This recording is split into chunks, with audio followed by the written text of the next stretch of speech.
the Mayo Tyrone All-Ireland Minor Football Final replay, but there's a delay. Throw-in was due to be at 2:30, but because of traffic and crowd congestion, 2:45 now will be the throw-in. With me in studio are Anthony Tohill and Kevin McStay. Kevin, the pitch, Pearse Park pitch, won't be half as big in area as Croke Park. But does that big Croke Park pitch make those minor games more exciting because of the size of it? Yeah, possibly does, because the play is a wee bit more open and is quite a bit bigger, and you have, I suppose, the nerves of it that you're in the stadium you've been waiting for 14 years to get into as a child. Whereas Longford now will be more homely, and it's a beautiful stadium. They've spent a lot of money on it in the last few years, and it'll be like a Division 1 sort of ground that we'd be watching over in England. It's really tight. There'll be a fantastic atmosphere there, I've no doubt. I think that will actually suit Mayo, the fact that the same width isn't available. I thought Mayo struggled badly in denying the runs of the Tyrone forward line. That was the one area that really struggled. They couldn't deny the inlet pass. There was coming to the Tyrone forwards much too easily, and once you have the ball at this level, it's very difficult to take it off them. So that we'll look out for that. That'll be a key part of it. Anthony, it's still very different. Obviously, not 82,000 people, but in a tight ground like that, it'll still be a terrific atmosphere, and everyone is there for these guys rather than a senior game. Absolutely. I suppose from the players' point of view, as Kevin said, from ever you kick your first balls as a young fella in this country, you want, in the Gaelic sense, you want to play in Croke Park. It's everything you ever dream about doing as you're growing up through school and through underage teams. And it's a shame in a way that the replay isn't back in Croke Park, but on the flip side of that is bringing it to a provincial ground where you have a stadium that's full to capacity. There'll be a great atmosphere. Longford is a great place, a great atmosphere down in that ground when it's full, and the lads they'll have to just deal with that and relish it and make the most of it. It's a shame they can't get another run out in Croke Park, but so be it. One interesting element there, though, Anthony, we saw the Tyrone lads kicking around. Mayo have left the pitch again and gone back into the dressing room. It's a difficult one for a manager to cope with that 15-minute delay, isn't it? I suppose one of the modern facets of Gaelic football now is the warm-up, and teams have all sorts of warm-ups nowadays. But what happens a lot of times during the year is not necessarily what happens when teams get to Croke Park, because what teams like to do is like to go out early, like to warm up for a while out on the pitch, and then come back into the dressing room and have the team talk and then go back out again. So fellas are they're used to dealing with that, and I wouldn't be reading too much into that. Mayo have a big support of this compared to last week's. Remember that now? We've been lost. Oh, absolutely. Yeah, there was maybe 2,000. 3,000 ticket allocation to the whereas today now it's going to be 50-50, where Tyrone would have had the big support last year, and that's bound to make a difference, because I was actually reading one of the papers where they said they were really looking forward to playing in front of their own. They haven't played in front of Mayo supporters since the Connacht final, because they've been on the road. And I'd say the imagine there's many Tyrone people there. Yeah, they would. Absolutely. Fever pitch still in Tyrone. All right, well, let's go and hear from the two managers now. First, Mayo manager Ray Dempsey, who's been talking about the frustration of this delay. How upsetting is it, though, when a team is preparing and you're giving your speech, you rush out of the dressing room onto the pitch, and then you find out it's delayed? It's probably nowadays it's not too bad. I remember years ago, I suppose, there was no, you hadn't to be out as early, but now with All Irelands and whatever, we actually had to be on the pitch 25 minutes before the actual throw-in. So, that's a long time, and players don't like that length of time. And maybe down the road there could be a situation where you could go out and come back in. But in All Irelands and the bigger matches, there's so much add-ons that we need to be out earlier. So I don't think it's as big an issue now at this stage, whereas it would be if you're maybe 5 minutes away from the game, and fellas would be really tuning in for the throw-in of the match. In terms of the replay, because the last 6 days ago, it was Tyrone that got the equaliser, and it just seemed that Tyrone were on high and Mayo's hearts were just a little bit down. Is that the case, and have you rectified that mindset? Yeah, I suppose, when you're that close to winning something, you'd prefer to have won it. But, playing in these games, like, the most important thing is the lads are willing to get back, get into the frame of mind that it's going to be hard. We do, like, at the end of the day, we didn't do enough last week to win the All-Ireland, so that's one way of looking at it. And Tyrone now have, I suppose, to respect us and see can they up their game and see where that brings them. But we're happy enough to have a second chance. As I said, the Kerry game, it'd be worse if we were beaten. So All Irelands are nice things to be playing, and they don't come around all the time. Cahill, it must have been a great week in Tyrone, but difficult for the minor footballers and their management. Yeah, it's been a great occasion with Tyrone winning their third All-Ireland, but I suppose at the end of the day we had a job after last Sunday with the drawing game here in the minor match to get boys focused and back down to earth and work on the job in hand that we have here today. And was it difficult, considering all the celebrations in Aucknacloy and in Oma and all the various places, Errigal, Kieran? In fairness, no, it wasn't difficult at all, because at least these boys knew. You know, we talked all along that we had our job to look after and the seniors had their job to look after, and we had still unfinished business to complete. In terms of coming to Pearse Park in Longford, I'm sure the build-up this week in Tyrone has been quite significant as well. Yeah, there's been plenty of noise and buzz still around, but at the end of the day, you know, the venue was Pearse Park. It's a different venue, Croke Park last Sunday. At the end of the day, it's a game of 60 minutes, 4 white lanes, green field, and it's the team that adapts the best will get the result at the end of the day. The feeling I think that most of us got that were around the dressing rooms, that Tyrone were on a high after getting that equaliser and that they were seemingly in a very positive mode. Would that be the case? Do you feel you have a mental advantage going into this? I suppose normally at the end of the game, the team that gets the draw at that stage will think that they're lucky to get out of jail as such. But at the end of the day, you know, both teams have no doubt Mayo would have back home and got refocused and worked again because they're a good team also. So it's still 0-0 at the start of the game here today, and it's all to play for. All right, well, they're not giving too much away there, not surprisingly, and it is all to play for. But interesting, though, the hype that has been in Tyrone and the celebration, and every youngster in that Tyrone squad has been told, go and do the double and go and make the... Will that weigh in their minds a bit more than the Mayo lads? It wouldn't have been the easiest week now to get your business conducted, I would have thought, you know, with the celebrations and then on the other hand you could argue maybe they're coming in under the radar because the papers were all about the senior All-Ireland and people were zoning in on that. I'd have thought it wasn't that simple a week now for them. It's good enough.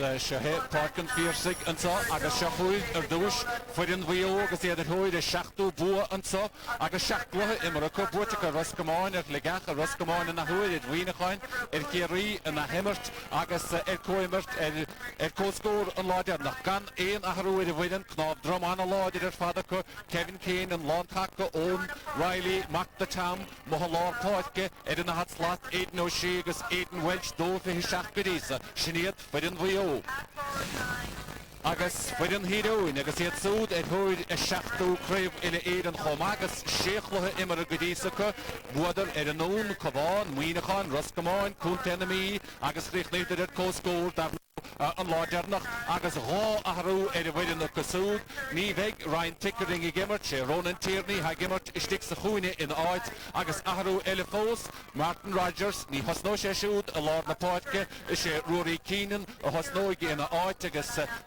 Cosantoidi, Anna Laudica, Peter Hartenson, Lumuhala Podka, Niall McKenna, son Mac the Eugene, agus no Lontusahe, Kyle Coney, Paddy McNeese, Conor O'Neill, Sri the Hocht, Godisa, I'm Shihikush, yet for in heroine, agus Leshin, Erash Hutsa, Erased, Jez. Okay, Gurmagat Vahil. I didn't realise that was Eugene's son playing. Yeah, he was very good last time. He was very mobile. I didn't know to look at the way he plays. Yeah, he seems like a loping style. Good player. That's the mother you're talking about. But just in relation to the minors, Kevin got played twice. Yeah, you had more luck. Well, no, I've made it a bit more luck, but I was only messing. I only played. I was in county minor for 1 year for reasons unbeknown to myself. But no, we were lucky enough. Played in the Derry minors in '89, and we won the All Ireland at that time. And it's scary to think that none of today's participants were even born then. But life moves on. It's a great experience. I think I was playing in the senior final after you. You played in he must have been overaged as. He was taller than half of them anyway in the senior game. But what are your memories of the day? Do they stay with you now? I mean, you subsequently won a senior. I don't know, Des. At this stage in my life, you tend not to look back on your football career. It's all too recent for me at the minute. It's something you'll ponder upon in later years and maybe appreciate what you've done. If you look back at your football career, you just keep thinking about all the ones that you lost and the ones that got away, and you just end up quite sad and depressed. So you just stay away from it. Life's about the future and move on. But it is a great experience. It's great for young fellas. Like we were lucky enough at that time too, because we were on the back of a Hogan Cup success with Pats Mahara, and everything. Life was great at that time. You couldn't do anything wrong. You should have quit then, maybe. It might have been easier. Well, let's look at this then in a little bit more detail. You think the the fact that Tyrone snatched it from Mayo won't bother Mayo too much. You think they'll be able to cope with that all right? They will, yeah. The Mayo will cope with that, but by the same token, it won't phase Tyrone. You know, these two teams are well coached, well managed, well able to handle the situation that's thrown. I mean, the composure shown for the equaliser by Tyrone was astounding. Right. Coney got the ball in with a beautiful little dink inside. You know, when everybody had bicycle clips on at that stage and the match going away from them, and then young Donnelly hit a great score. And even at that, I was making the point to you, Des, and the Mayo defender was right on his boot. He was trying everything to stop that equaliser. So they're well tuned. Just to see on the screen there is one change on the Tyrone team at midfield now. Rory Keenan is in at midfield for Martin Rogers. So it'll be Rory Keenan playing alongside Niall McKenna. Yeah, that's one area where Tyrone had a disadvantage. It's certainly in terms of their aerial possession. I thought that the Mayo have two very good midfielders, big strong fellas, and then they've Aidan O'Shea coming in catching kickouts as well. But it's an area that where Tyrone lost. Like the kickout count was heavily slanted in Mayo's favour. Possession stakes around that middle third were Mayo. So Tyrone have obviously tried to change things in there and strengthen that up. You give Niall McKenna, who's a superb footballer, going forward. He could have kicked two. I think he got 3 in the semi. He could have kicked 3 in the final as well. A bit unselfish at times. But just watch for him powering forward from midfield. But those kickouts are going to be much more important, given there isn't going to be the space that we talked about earlier, Kevin. And Aidan O'Shea is still a massive man. He hasn't gone down the way in 6 days. But he doesn't see what to do with it. They might just allow him to catch it and just try and get him when he comes down. They will come up with something, because you couldn't think that he could dominate the same game and Tyrone would win this time. You know, the Tyrone management, I'm sure Raymond Monroe will come up with something, because O'Shea was the marquee player last Sunday. There's no doubt about that. Yeah, but as we've seen in senior games, catching the ball it can be a disadvantage. It can be at times, you know, if particularly if the middle sector's crowded, and even saw it towards the end of the senior final when the ball was played out there. The Tyrone just mopped up everything with pure hunger and tenacity in the breaking ball. But if you get bodies, it doesn't matter how good a fielder you are. If you're surrounded when you come down with possession, there's very little you can do with it, you know. And what's your own view on that? I mean, as a midfielder, are you in favour of a planned break? It's terribly frustrating as a midfielder. You know, to me, it's one of the great arts of the game is someone going up and pulling the ball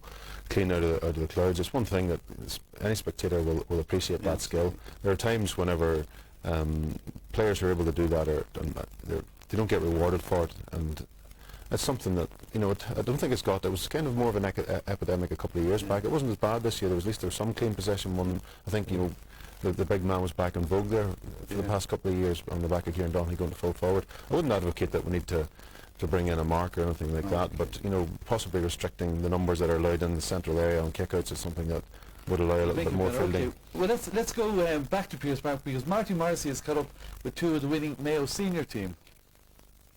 Well, two members of the All-Ireland winning team, Kieran Gurley and Brian Dooher, with me now. Brian Dooher, it's been a great week, I'm sure, in County Tyrone. It definitely has, and hopefully the miners here will round it off with a nice finish this today and get the 3 trophies back up home. Has there been a lot of talk about the miners, the fact that there is a replay here today in Longford? It definitely has, and I'm sure there's a big strong support here with them. Probably a bit of a distraction during the week with the seniors, but hopefully they've kept their heads down. Hopefully they'll deliver here today. Have you spoken to the players, or was it Mickey Hart? Mickey was speaking to the players earlier in the week, and hopefully some of it rubs off on them. Kieran Gurley, you taught a lot of these boys in the academy in Dungannon. What's their mental approach, their mental strength for a replay like this? I suppose the big thing then is the experience of playing All-Ireland finals at this stage, you know, and they've come through a lot of tight games and through the Ulster Championship and also the All-Ireland series, so, you know, I think today, you know, it's a big challenge for them, but I'm sure the boys are up for it. The fact that there has been so much excitement and jubilation in Tyrone, do you think that would have put them off a little bit? No, I think, you know, they're level-headed fellas. I know the boys that were involved in the school, they're all fellas that were calm fellas and collected, and you coming to these sort of games to know how to approach them. So I'm sure, obviously, maybe the focus that they had during the week, you know, we'll see them through the day. Well, we wish Tyrone the best of luck, Kieran and Brian. Thank you very much for joining us. Yeah, great to see the lads there. You can sense a big atmosphere building there. You can hear it in the background. Briefly, who are you going for here? Briefly, I am. I'm going to go with Mayo. Tyrone are the favourites, but for me, Mayo can take it. Mayo. Anthony? Hard to call there. I just think that the greater room for improvement is in the Tyrone team, and if Cal Coney has half a decent day, then they can keep their wraps on Aidan O'Shea. Tyrone might win. Okay, let's join Micheál O'Shea. agus sinní an fáid agus si bh féchantara de fórna sa fuid an híróin an sa leis leis a déobh líne agus fuid an bhío in a déobh hawl agus an vannaceúil a lár na fáid go gwe is séide ó héb na lábhi clé go téb na lábhi disise agus big cór na gweithe is cosúil i get Tyrone sinnéad an sannéad an cúlbáide an son go bhfuil si bh féchantar Tim Harney agus seohiad fuid an bhío in a déobhile agus is cosúil go méid Mayo i gimmert in naid na gweithe an sa agus tá siad cóharach an dáhéab seachraibh ile éireann bhuaite acu agus gan rohíl inis táimid olamh chaine árán na bhíon a scaoile chuig agus fuid an híróin an son agus beáile na gríisiúd bhuachtant go háirithe tuis go bhfuil sé bhuaite igen idirn sin híonsid agus an bhíon dearnach a bhuaig fuid an híonsid agus fuid an na minúid tréad na héidean méide go hochtá agus fuid an bhío an son agus an réisin ábhírín ó chéad na lábhi clé go téim na lábhi disise ach se chuig inis árán na bhíon agus sin núlacha anna clua fad de báid go sa Dris agus cúgmhíle ghiad duine nó mar sin agus se chuig inis árán na bhíon.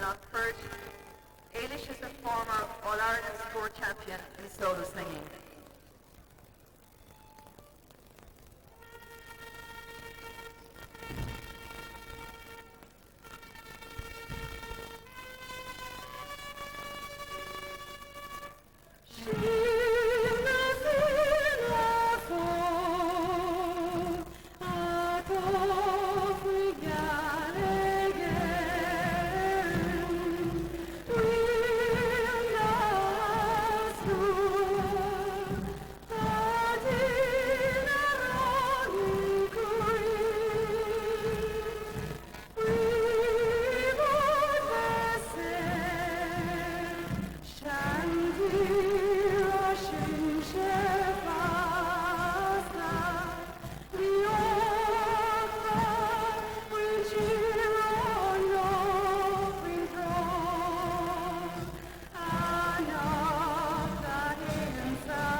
na bhíon an sanagad agus an bhiltúid i mhalár na páidce an sa agus tí tús a chur leis a gluthe fuid an híróin i ggircuil an sa díadachos ar góid amach agus cogur mogur siúlacha agus héb na lábhidiise hawl an san tá fuid an bhío sinné an bhiltúid i mahan san ó chunta na mí Cormac Riley agus amon na fedóige agus big cóir láidir ruithe i Tyrone mar sin hasnó chuid a luid a déan héin ceidir faointe beidir cúg faointe faras báilhuit ag le ham chun a bheith istig letain agus chuid an bhío be siad a cosint ansa in aig na gaithe sa chéad le chuna sa dhéadó gló a mhalár na páidce ceap go na anacha idir Niall McKenna agus inuhanachlis Rory Keenan agus James Cafferty agus George McDonough tá an moltóid amo inis a lár a chuir de fiechan timppó a cinú go bhfuil na héine an ód agus an agor fan tús a chur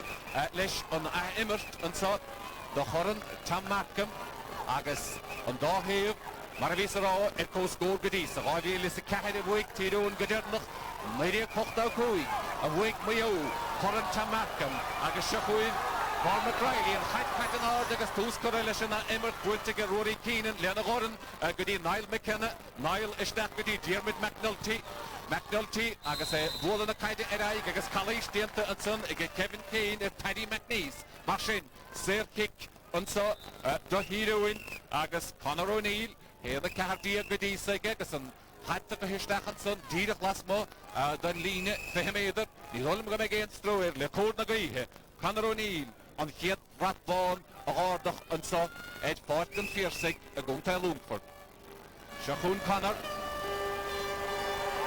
na lábh clé a bóla na caide isteach agus an giad scór ag Conor O'Neill ansa be sé anna hásta lei sin anna hús agus gan mithe ach cúp pecint agus dahad mar sin cicamach a bheith ann do Robert Hennelly ord bhaidúidir fad anna chosan diantaige a gréibh chonach agus in seanna chosan choma a naid géirí ó chuislán a bharig bhaidúir den sco ó chláiste naid gréúid agus sé siúd a hócaig an cicamach sin éon san Niall McKenna mac de Eugene go bhfuil míad fiachante an chaid bhailte amachchan sa ag go dtí Lord na Páidge gaidí an áde an súd Niall McKenna an chaid sleanathe an talún a séir cic a bheith ann do bhíú Palísir Shane McHale Aidan O'Shea chun na count san ihe ach Ger McDonough a bhóla na caide isteach go dtí Cathal Freeman go dtí Raymond Gerrity a bhóla na caide amach go dtí Ger McDonough Harnash go dtí James Cafferty Stachan is the Aidan O'Shea Shams again Nicola Stachan the other one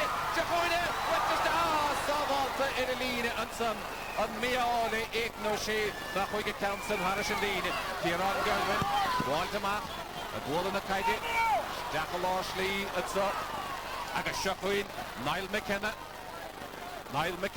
Trasna and so good evening Bar McQuaid good evening Dermot McNulty a ball good evening Paddy McNeese Paddy agus Kevin Kane a jachant le chéile Conor O'Neill Wilta isteach an so go dtí Kyle Coney Harnash inis agus Chancellor score an so agus pointe imide dó aimsithe an so do híróin Ronan Tierney a dtíarn ón lína lán húil agus anna pointe sin sanna lenach tóig Ronan Tierney agus chur lán Harris a drasnáin a gach seo Aidan O'Shea bháilisteach bhí caléistíanta bhí berar gansaíir agus an tále Stephen McRory sin Stephen an son agus an Countson stoppathe ar a lína gach bhí berar gansaí ar Aidan O'Shea agus bháilisteach agus tá duine go híróin díarn Ciarán Gervin ar a dalamh agus códleiseach ar Ciarán ar a gcuirtathe mar sin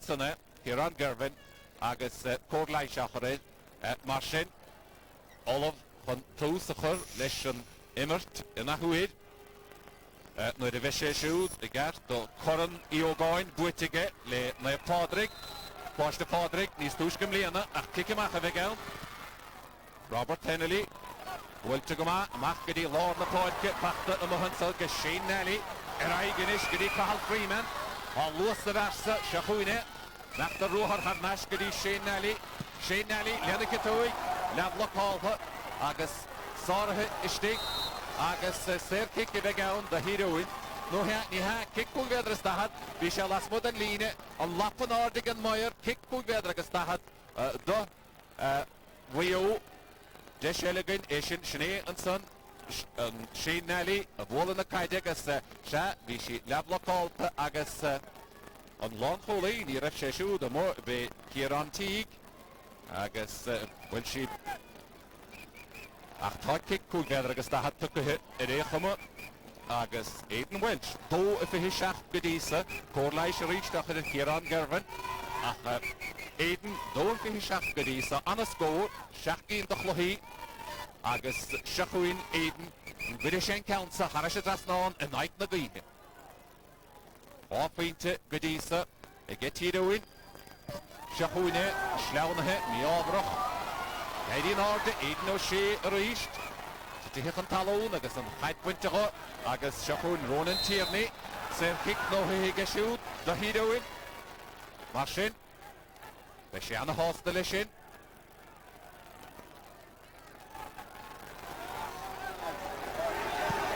seachúine anna taobhlín agus drocheann mí ábhrach i mé amach Harris a taobhlíne cicsteasa a bheith ann W agus an Padlá Páidge Ger McDonough an i countsa hogan lasmod an lína cúgvéadar is dahad cágadig Ger a countsa ruhistig do san tá Aidan Welch sé Aidan take amach leaban na caide lena hortan dí Cathal Freeman Búri Cathal féig leadlacáltha ach seachúin Shane Nelly bachta go Shane agus sáte sa drám agus sáte fé ó séir cic do Shane Nelly mar sin deisige Mayo beidir an chéad scór a gáile báta sé snéan sanna agus sá diantaid agus ina huid Paddy McNeese aha ach Shachuin Aidan Welsh hon an Serkick gehogend. En had ook Aidan en Bouten. Zo'n hele Aberdeen gear. En Banish Dood en zo'n de Devline Ray Dempsey. Ach Shachuin Aidan Welsh het Erik een geert score a heimshoe da Rio. Hier de gimmert een eigen gehe zich hier le. Agus slå an a video is paden så. Orke Pearse. Will to get loads and gets go the Rio to get Aidan Welsh. Go a bit of hot so red promote this Bedisa. I'm she hit again vast agus. Locht back the Rio son an hosta go the hit score I'm she hit. So it's le Shane on the gwille no marchen me. Agus Shachuin inish on dikke machen so. Tim Harney macht die Peter Hart trasna gyda Stephen McRory Stachel Ashley agus Gavin Teague and son agus Callish dianta get no ni hachad James Cafferty agus Gavin Teague Pliesca and Aige Kele and son Sinean sonne Marshin Serkick agus Carta Bui Homa the James Cafferty and son adol a laur baltor agus Carta Bui mar gauler Galatian Gavin Teague. Marshin and Giat Carta Bui agus Logama Sachlohe Logama Sanimert agus Serkick the heroine Peter Hart when he counts a Hogan. Count guided the Paddy McNeese, Ishel, Anna Talon, is that the Kyle Coney. Wrapped into Kyle, get Owen Riley. Owen, Serkick, Norway, Owen, Matt the Tam Riley. You have given it to Mukish, Shane of the Shank W. A Drake Ounce and son, like a Sarah Higa, Connor O'Neill. Connor Matt the Ruhat, Jahun the Foley. Hassan the Kaidig, Kieran Gervin. Chansiga Kieran, her nice D. Connor O'Neill. Connor O'Neill, and the Hossin Tirta Mayo. Agus Shachuiniad tacht the Matrix Zayn and so Cathal Freeman Cathal the Matrix Gafool Niall McKenna there against up Will to get Ilihapool Stachel Ashley the Aidan O'Shea Mihawig Why she had Nashe Gui and they were Tintigan Water noch Loich na Himmera Will to get ass Trust in the point kit Wihik Shellid Diarmid McNulty Huntusik Night winter I give me Duffa Agus Fachta and so get Finbar McQuaid Mihawig shoot Homa Agus and William Altoid and a Haidich have an order Peter Gawil Willem Gugahashe counts an order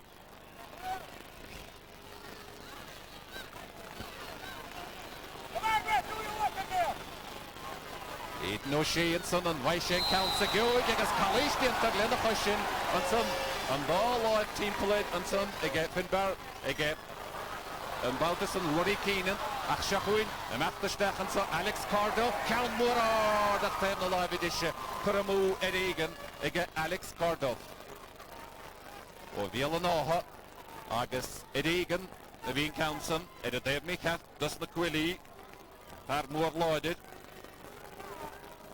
Machine Kikamahan so Tim Harney, Marty Lord the Poitke, Lord Delou, Partenson again, Matthew Donnelly. Pass on the Paddy and Marty, Ronan Tierney, for Shep Pinto here, if Shahun Reese Ronan, and why Shep Pinto every door, Ronan Tierney, on Lila Lord Food, Lena Goran, the Chief at the Hall, Pinto Fattiga, Ronan Tierney, Godisa. Agashanin, see you count the Tyrone. Anna Ruhar Diente get Wallish Tachatson, at Cosanord, Machnish, a Gooper the Kaidigadas, as Lena Goran. Christigama the Hossentoid Panakin 2 Garacha Counson Crane Deed Harishad Rasnan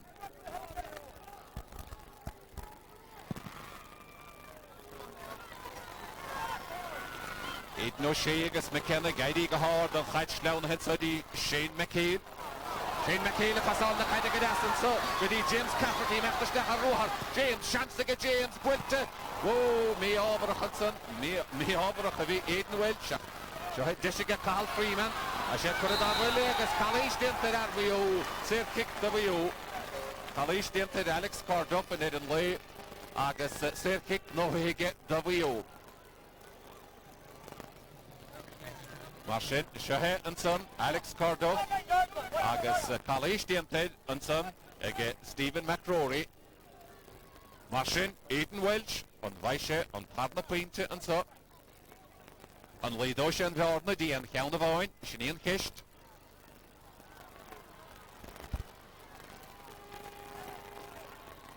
Drishigus, well Timpele Fehemeder, Mahon, Moje, Ach, Illy Giergama. Hoegweder dieg no marschen is stechon de vline. En rijk na guihe.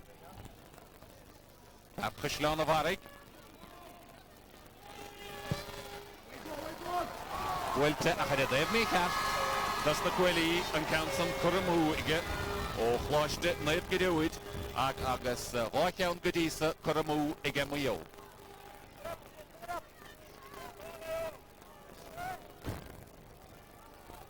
Marschen. Kieke maken weg aan, dan moet je weer. Tim Harney. Agus zo. Onoma. Skol nam roher. Wij Corny o gaan in de dik. Agus Shachoon, Aidan O'Shea. Aidan O'Shea, trast na parkeri Carl Freeman. Carl Freeman, count das bultje stachet zo. Agus pachte gedasse stigige Raymond Garrity. Goeie, Machter Roher, Raymond Garrity, gehaard, dat is aan de vriend te gaan, Raymond Garrity. W, die laten we af, 1 vriend te gooien, in is. Wacht W, Sostenson, Nenson, Raymond Garrity, Machter Stadtlich, Lenneke Toik, Agus Gokreen. Marsin, aan de haastele Sheen, Agus aan de haastele Gansen, ja de Korkuma, en uit de Guihe, Gudisa. Raymond Garrity. Agus the jury unkelig immert, which Barnele Eden. Couldn't have been as fair you, Akshahe, Dermot McNulty, Heroin, Cal Moore, Kevin Kane, Gaidiga Hart, Pachtiga Kevin, Yerga Higan of a man, Agus buried, be buried, Marsin, Sir Kick, W.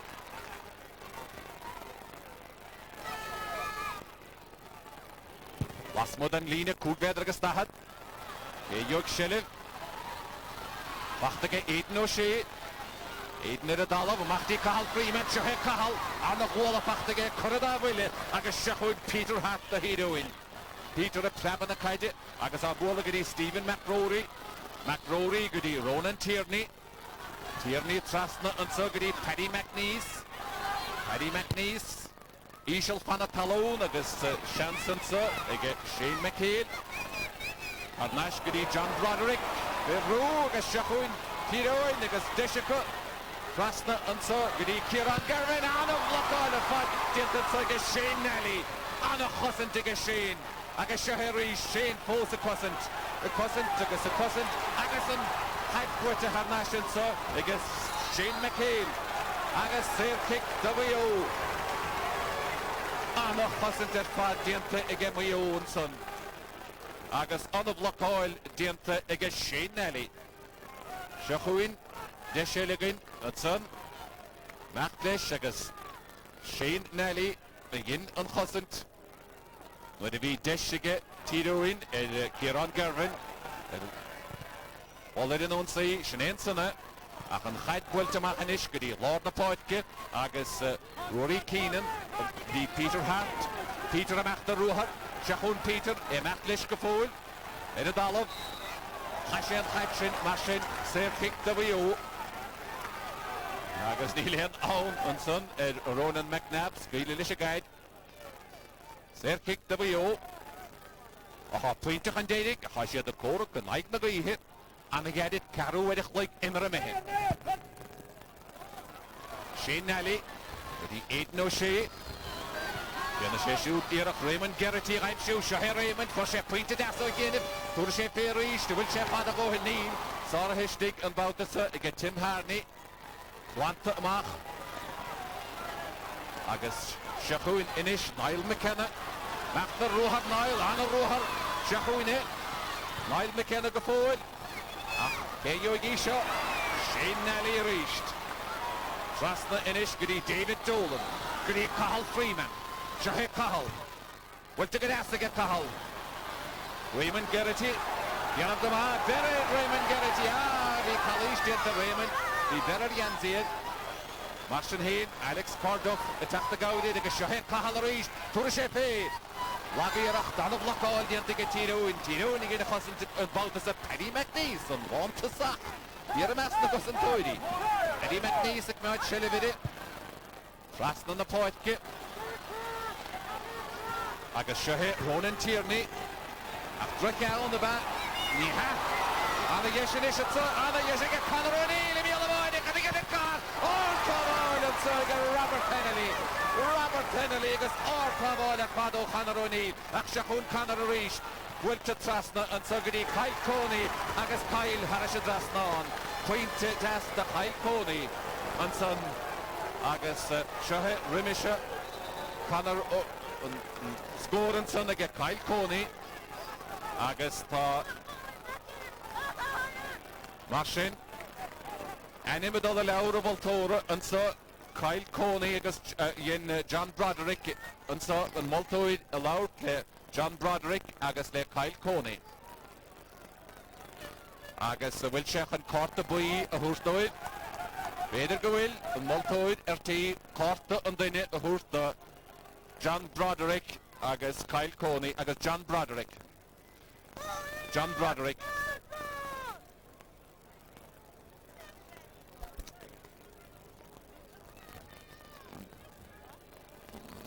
Sha, Corta Boy and then it Pachtenson, Seekeen, Gadisa, Martin, Kyle Coney, agus John Broderick.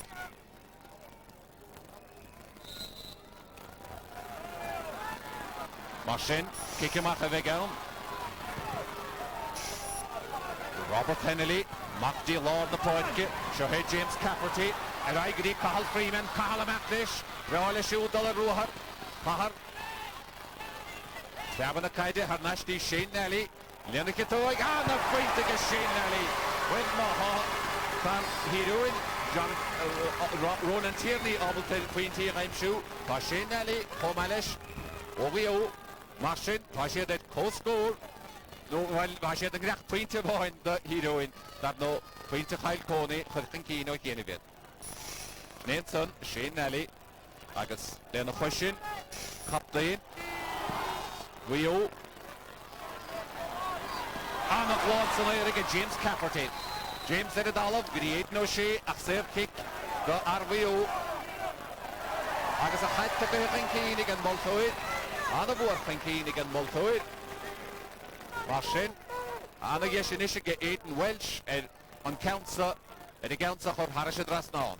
And I do English at Alina Kulvedrgas Dahat Gedidig. And son on wall the Antasanayra James Cafferty, Kalish Dianted, Agus Asentus Birglish Moltoid, Agus a Hatta to Hinkinigan.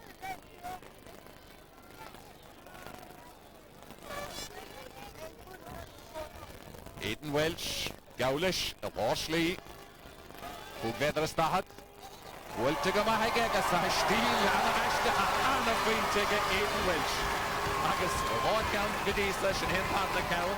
Agus, Olaf Gobel, Walligavisha, and Stick Rinky, and over Douche, Agus and Son. Haraka the guide, Harashad Rasno. Martin, Washer at co-score in ish. Susley, Vihinomati, Imramehe, Gaulish. On Baltasa, Ger McDonough, a Yaidig, the Horde. Agus, Kalish, Dinta, a shoot, Homa, and Son, again, Matthew Donnelly. Martin, Shane McHale, a wall in the Kaidish, Dahalo, Alex Cordo, Kuradavili, Sora Hishtig, again, Finbar McQuaid, Trust in the Poetke. Agus, took a hello, Vidas, again, Tyrone, Peter Hart, Sail kick, no hit, again, shoot. Well, the Shen Council, Trust in the Poetke, Ronan McNabb. No, Stephen McRory, wall in the Kaidirai, Gagasana Vati, James Cafferty and Baltasar. But Shane Nelly, Shane McLeish reached, Machta Ruhat, Hugvedras Dahad, Aiden Welch, Lastigda, Welchistachalash Liga, and the Leave the Gansen again, Rory Keenan. Rory, Trust in the Poetke, and so good in Lyle McKenna. Mayo and Machta Ruhat, Temerin Hahir Eugene. Die gaan weer de hoogte shoot Goma en dan gaan aandacht wallige Conor O'Neill. Amach en zo die Kyle Coney. Kyle Coney, pointe Gadisa, and Waishan Patnakow, Shahe Kyle, Matlishista, Kyle Coney, Lenikatoy, Wiltige, Asara Hegadastiga, Robert Kennelly, Anna Voidu, Yamakidi, Shane Nelly, Shahun Shane, Captain Wheel, Hugledres Lakia Donabo, Agus Kick again Multoid, Berra Erganzi, and Bautison, Stephen McRory, Alex Carduff. Machine Kick to Alex Carduff. Agus Shane McRory again in Khalish. Machine Shahuin, Aidan Walsh, Edirik, and Xiu Painter a Rhyme Shoe. Rockhound Gadisige. Agus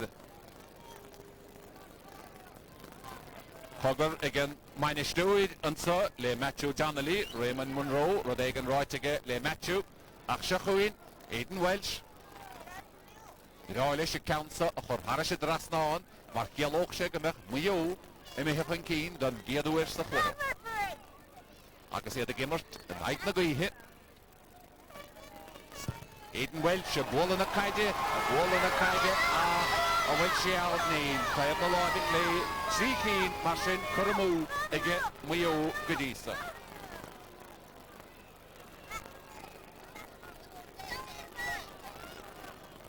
Tim Harney, Walker, and Lena, a water current Yogain and the Dick. Agus she's in Lininish, Gadin, Dave Lena, Hutza, Marty Morrissey. Well, Milamar got Mahal. Just a little bit of tension mounting along the sideline, a little bit of an altercation here between the Mayo manager and the water boy, or water man I should say, for Tyrone. But Tyrone manager Raymond Monroe is very, very annoyed with his players, particularly the half-forward line, with the lack of concentration. He's called two of them ashore to have a private word, and there's more evidence of it with the pick-up off the ground.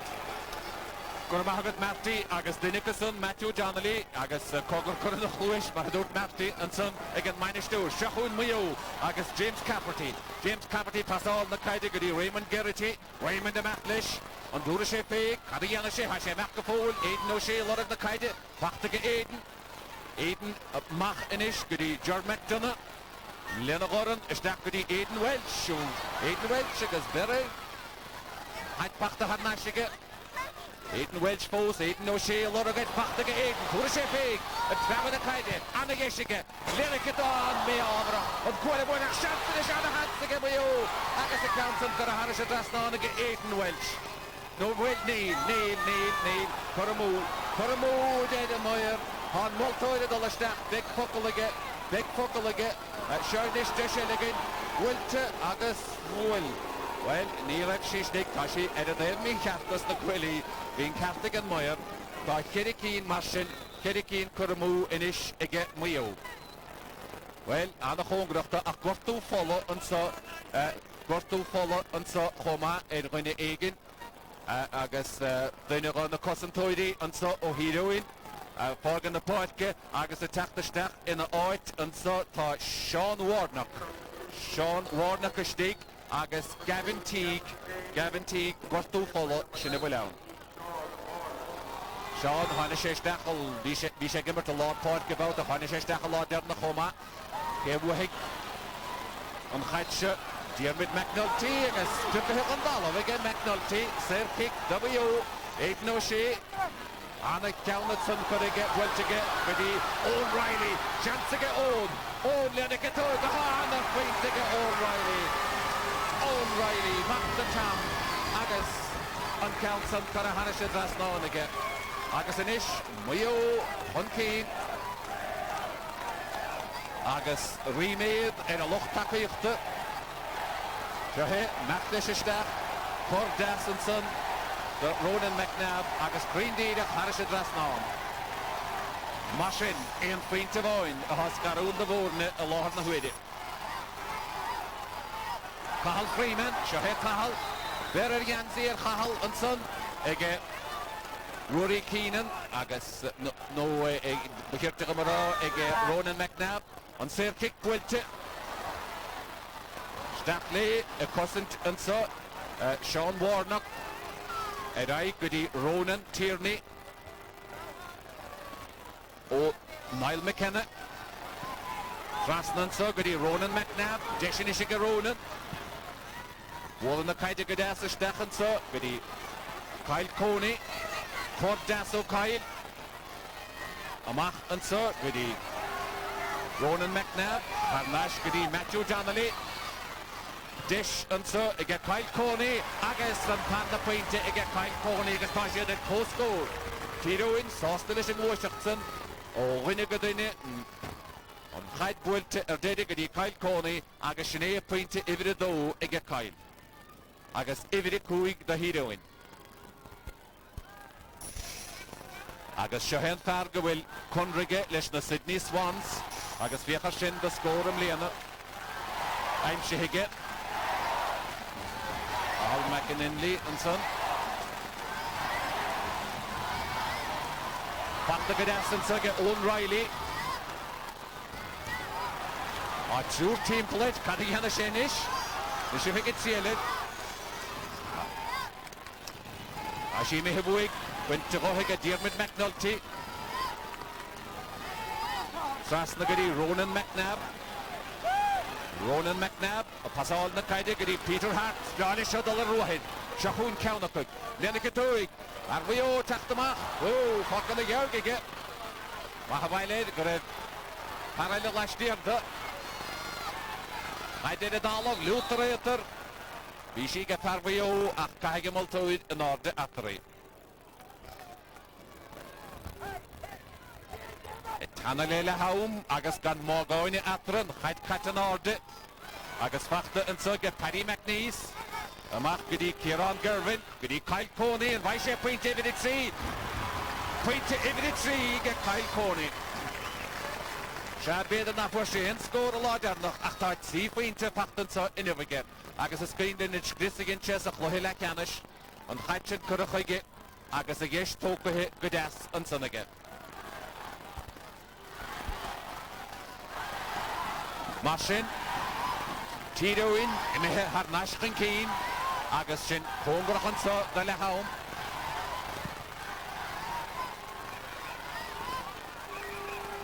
Nordelo, Factor, and Son Gadasaga, Ronan McNabb.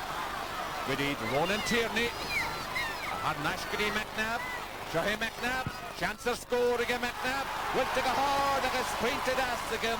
Ronan McNabb, cut there the fold now. Agus Shani on Hiet Gown again. Ach, Dikshe shoots the Tussahe Tamil, a custom to Hashe inu. Agus on Counson, Godasson, Harasha Drasna again. Agus Gavin, Teague, Taka Hamach, Harnash, Huntoitke, and Ahuid. Agus Sean Warnock, Stocha, a Rocky Gefoy. Sean Warnock, a Mehit. Agus Gavin Teague, Taka Harnash, Agus Cordlaish and so the Jer McDonough, Mohalord na Poitke, Boshgan Temple Eddie Cowan and son again Gavin Teague, Agus Shane Raymond Monroe, Binish Doid, Heroin. Agus Ebegani is a hostage, now be share again, even, not be Eden Pointer and Dedic, I she had half Pointer and Tussig, Lord and Huid. Back to get Peter Hart, Skir on the Kaide, Agus Builte again, Goody Rory Keenan, Istachat Goody Kyle Coney, Builte get shoot on Nash at Goody McKenna, Niall McKenna, Chansigan Niall, Builte Mahagan Niall, Agus Shinana Feint, Niall McKenna, Agus Pointed Heroin, and the end of it out, and so Didach Rivla Home, either Pointer and Dedic, Agus Hiach Gabil, Shed Mehe, 3 Pointer and Keen, Keddy Keen as a Kale, I'm Shehe and Sohako. Agus Ronomet Breshe, Cadahe again Multoid. Marsin, Kikimach the Wio. Tyrone, Schlaunahe, 3 Pointer and Keen. Where the Anakin on the Hagoni, Dida Rivlahaum, Agus a will Shed Hen, in a day Hort and Poitke, no Cadiana Shiana Wall and Saga Peter Hart, Peter Amachlish, Buried Peter, Amachlish Gafol. Anna Yeshan Saga Peter Hart at Queen Telephos, I'm sure. Und gaat het gedacht dat de Connoroni lachsore hashtag Robert Kennedy, Amachli and Sugudis Shane McHale. McHale, I guess, and Mayo and so Wilte Erai Kieran Charlton, Jack Kieran, Bivru, August College Dented Kieran. Martin, Yanni Cheshire, we did he do it.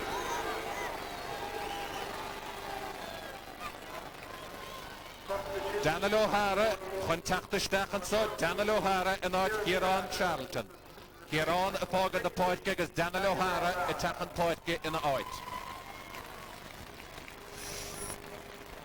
Snéansanna, Tyrone Charlton ag imeacht.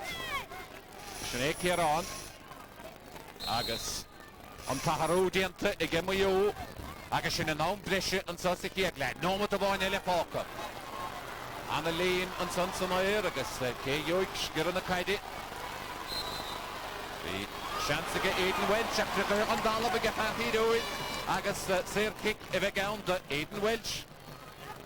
Mar sin a lín a feheméadar crindíad a chóscóir na ghuilí ba chóid go bhaich sé as ríú pinte ó gháceann go dísa. Ní techan i ceansa chuir a dalab a bhfuil, ní bhfuil sé ceansa ón a bhaclainn. Lenómat don dáinómat brisise cadathe i gin moltóid. Seo, Aidan Welch. A bóla na caide agus bhuilte go maithaige pointe ifid trí. Tá sé cóharach mar sin le Cail Coney, tí cínig Cail Coney de híróin chomach. Mar sin, hiige macha bheith gán agus an dáinómat san istig, cadige moltóid a bhfuil sechan í héide. Tim Harney tín council a bhil amach. Bhuilte amach aige agus sinné lethám an so stáid agus is siad tíúin a chun cín tá 8 pointe para spáide chu a láthar na huide 8 pointe ige tíúin 6 pointe ige Mayo agus lei sin eis chútsa a 10. Okay, Gurmagad of Vihil. Kevin, that last score was really important for Mayo to keep in touch there. It certainly was. The repeat actually what happened last week where they fell asleep with maybe 10 minutes coming up to half time, and the same thing happened. I think Tyrone got 4 on the bounce there. So Walsh is free. Handy enough one too that the referee gave for a pick up off the ground. But it's a big score. There's only 2 in it. It's still anybody's game. It was interesting, Anthony, when Tyrone got that little bit of momentum going there. They really drove it home, didn't they, with those 4 Yeah, points? they did. I think it's fair to say it's taken the game a long time to settle and develop any sort of pattern. I thought it's been very intense, but it's been hasn't been that sporting a contest. I think it's a wee bit bad-tempered out there. Tyrone certainly, when they have been more efficient with the possession they've had. Mayo have had a number of wides, but Tyrone got a march on there in the last 5 minutes and a half, tacked over 4 points with minimal fuss. Kyle Coney, we talked about him before the game. He stepped up and got 3 from play. Tyrone will probably be unhappy enough at half-time. Okay, well, we'll look at some of those points in a few minutes, but time now for a quick commercial break. Stay with us, though, for more on this afternoon's All-Ireland Minor Football Final replay between Mayo and Tyrone.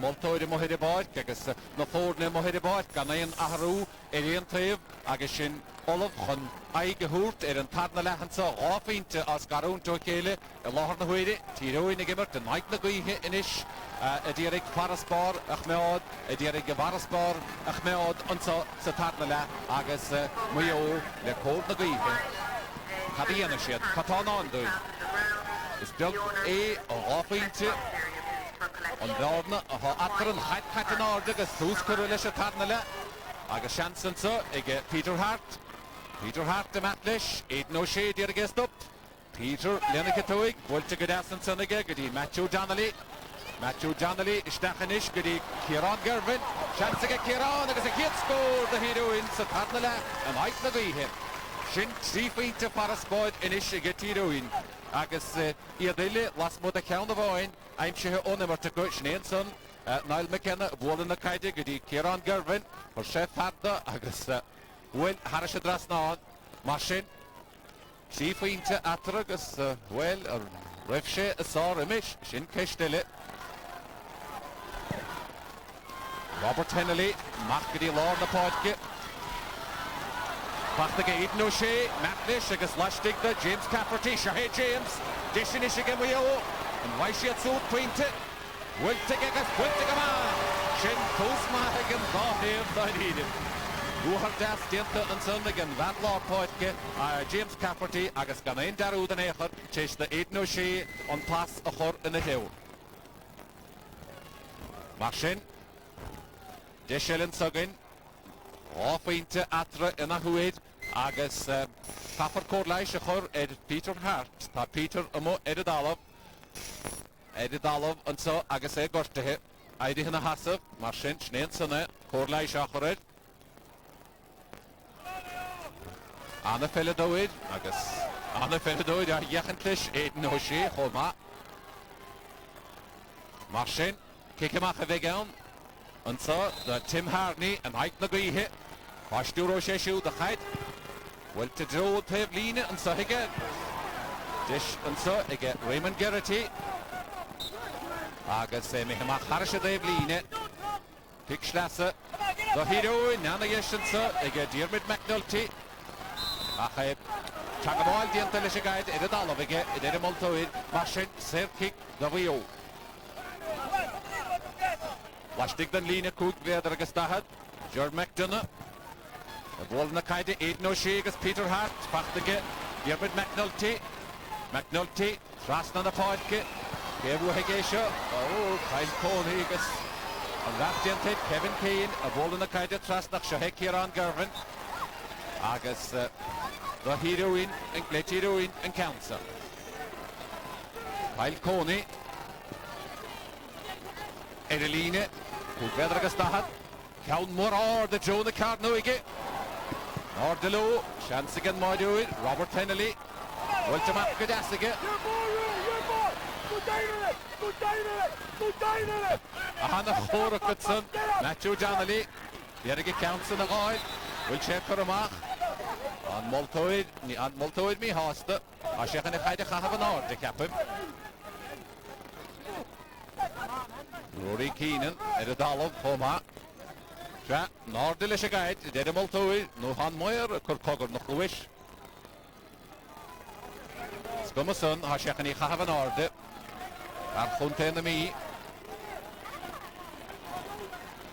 náda lé fachta lé le láivinson ag George McDonough bhfuilte raig céo gíisio fachta go deas an so do bhíú go Daniel O'Hara a tháinig chan páidce sa chéad le seachúine Rufás léamh ma dianta idir sin ige fearhíróin agus fachtanis ige Diarmid McNulty a machchan sa dí Ronan Tierney for sé áfainte sa chéad le seachúine nachtais dra ceann Ístúra sé ceansan i gap ná góir ná pasan nach chuirid agus seohé Ronan McNabb agus anna géisi go Ronan agus Niall McKenna clíhánach leis Ronan McNabb go fóil a ríist mihimúid dis an so ige Cathal Freeman dachtaí Éden ó sé stracha an talún ige Peter Hart sér kick do bhío bhuilte go tapig dachtaí Éden Welsh fachta go Éden nach sé levidi a bhuada go Éden ó sé lepa sé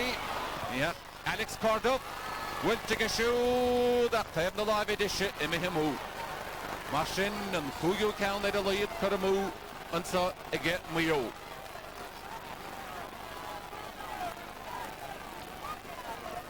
Alex Corduff an Báutasan Dimmer sé a lápáidce uair nó ó dus na minúid a chastig sa chúine a ha sé gimmert inis nó take amach ag líháin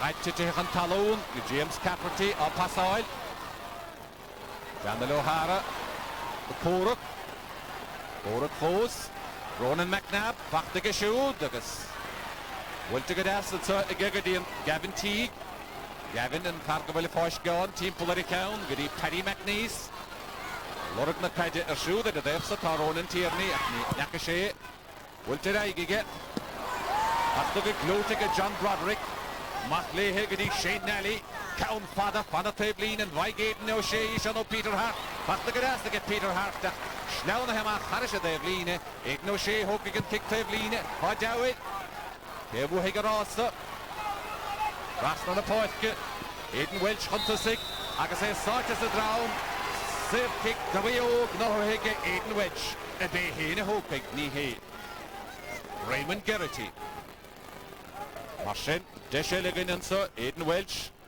agus spruc sé an dalachar dúisi féidir gur gin ach se chuin Raymond Geraghty bhhail an tobid Pointe bháin go dtí sa ige. Bhfuilte go gairid ige go dtí Aidan Welsh agus séir kick cinnte an bhálta sada Aidan Welsh. Mar sin anagis an iste réigerití. Screenlan go léad ahar jury. And bhuiid sé tréimh na héireann, bliana agus fiche. Agus Stephen McRory, focail igen maltóir le Stephen McRory. Mar jaulid rud éigean igin sé as a slí. Dar Erigal Tyrone. Dar a chuig béisian go cárta buíile. Go dtí scoil na mráthar san ómá a bhí sé siúd. Agus sé cárta buí im líana. Mar sin Aidan O'Shea. Disige an bhearna a líadú go dtí éon pointe a bháin. Seachuine, chód na bhíthige, bhfuilte go maithige agus mar sé dras ná, ní leatar ach éon pointe a bháin.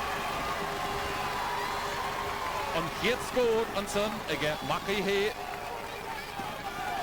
Ach ceann an a háchtach, mar nach ba leatar ach éon pointe a bháin. Stephen McRory yn son agus e ydy'r ige. Yn Palace yn diant yn son ige, Aidan O'Shea.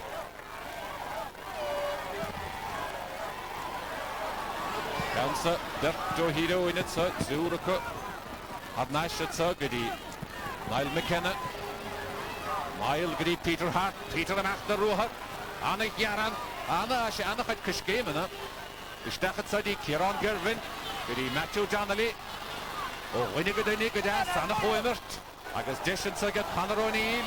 Ag a chwylte, an y ffeint gyda Conor O'Neill. An y ffeint ar fad gyda Conor O'Neill yn sy'n cawn ontach, cawn yn sbroediach. Rahid oed. Disyn y gyn bedr i cawn sy'n ysgynt. O'Neill yn sy'n y bwol yn y caidi. Mwr gri ord. Agus an y ffeint ar fad. Rahid oed. Sin an y cawn. Mar sin. Oechawn fachtig y Conor, agus oechawn parasboed gydisa y Tyrone. Kent Cragar y begi gem Mayo, Aidan O'Shea, fachtig y glwtis yn air ige. Beres dachyd, sy'r cic no hige, wyltig y tapig. Yr ai gyda Shane Nelly. Shane Nelly, trasna gyda yn fadlog port gyda John McDonough. Lorg y siwd, Carl Freeman, Shahir Cahal. Cahal y Macdish. Anna Yeshin Ishige, Macdish y Lashley. Agus Calais diamper, dyr y moltawyd y bwyn. O, nid yr y moltawyd i Rory Keane. Marsin, sy'r cic W. Agus yn slwa, ni hynny'n chelo. Ni'n syna. Sia, wel, Rory Keane yn bed yn most di yn y Rory. Anna Ianad, capus, ach. Ni hynny cap y moltawyd, Marsin. Sy'r cic da Aidan Welsh. Agus disige, an bhearn a líadú di pointe bháin ina huid. Díadach lasmo, don Stwychirkul. Bhfuilte go dasige, agus bhfuilte hanas y drasnánige in caharú pointe ige Aidan Welsh. Sin cedi cínige. Mar sin, locht fwyw, y swyl. Gwyl tachtan i hir, sy wyrin sa. Bwchali un ein, y dirig. Yn bach rhaid o hwg o'n siw cawn mach yn tŵn y closh di sy'n oed o ma. Tim Harney. Anna Gwael yn sy'n ag John McDonough. O, Gwael sy'n air. Agus Calais di ynter John McDonough. Sy'r cic marsin da Aidan Welsh. John Edadolov yn sy'n. Ac fiachas siad a Gwael. Anna Gwael i'r fad sy'n air. E Macdish, Bered. Agus sy'r cic gnohige. O chyslan o farig yn Pearse. O chloiste naif gydewyd. Agus yn captain. Shane Nelly. O chloiste cholomain. Hon on sy'r cic y hogint. Wylte gyda Aidan O'Shea. Rwy eisiau hen ysdach. Wai eisiau yn pasar nash. Tŵrig Aidan Fay. Leon y cydoig. Wylte ysdach a John Chol Hanna. Pwyntig Aidan O'Shea. Anna Cawn. Giant part of Pwyntig yn so. Agus yn ish. Coesiad. Waller Olo. Gober Gob. Echo Harad. Gan siwyd o fara athras. Yn un sy'n Leon y cydoig. Agus coesiad. at post goal. Marsin. Machlis a guide, get he on the point again. Mayo dierig wishach dylich na taile keile. Aidan Welch, Gavin Teague. Ruhishtach at so, Aidan Welch a ruhishtach. Oh, mehebuig, bered, vi bered. On adog sheetig and multoid, vi bered. Agus kata shedi an up, tan sef kick a hoot together. RWO, mar vi bered Janzied. Vi bered Aidan Welch. Agus sef kick took a hit again multoid. Sha, and Kartik ni. Stach. Raishi Shaw, Aidan Welch agus Deshige, Mayo Chorfinky. Well, ni hanin chile, muited hero in a vi kala istiente Aidan Welch. Vi berre Janziel, agus ser kicke ha on doid, agus heen van de council Hogant.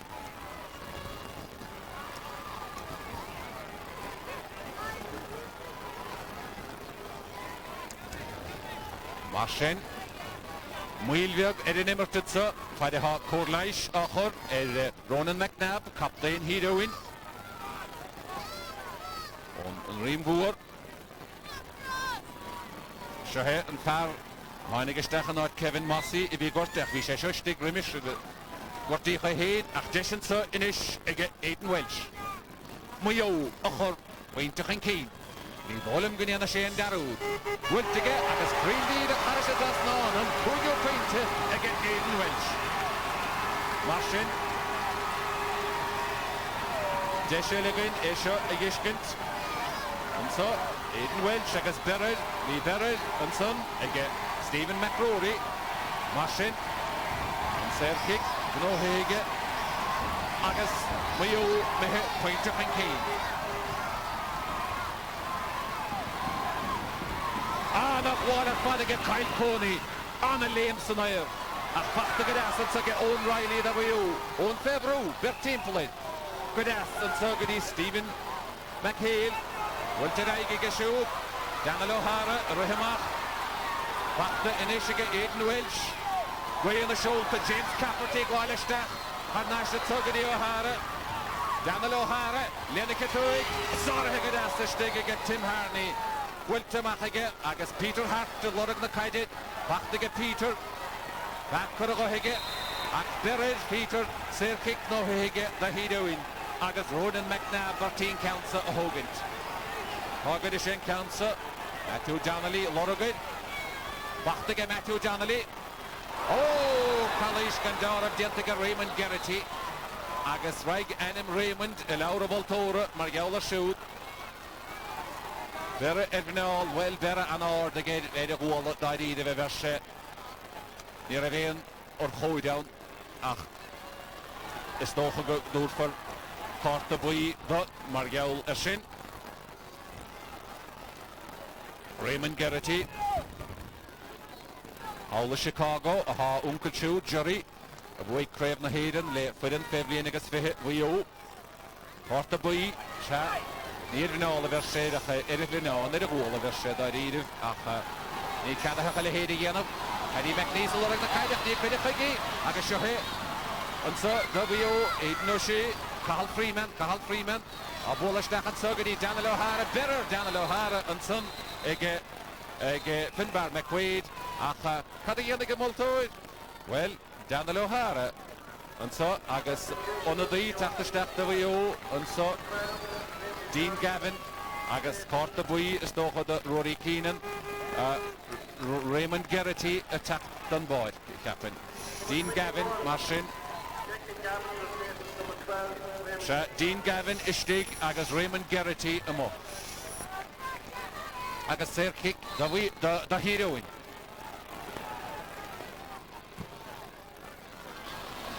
Chanson sage Diarmid McNulty and Waishen Council on a wall of Fachtige Owen Riley agus Marsin ser kick Schlasse W Shane Alley hoping in Council.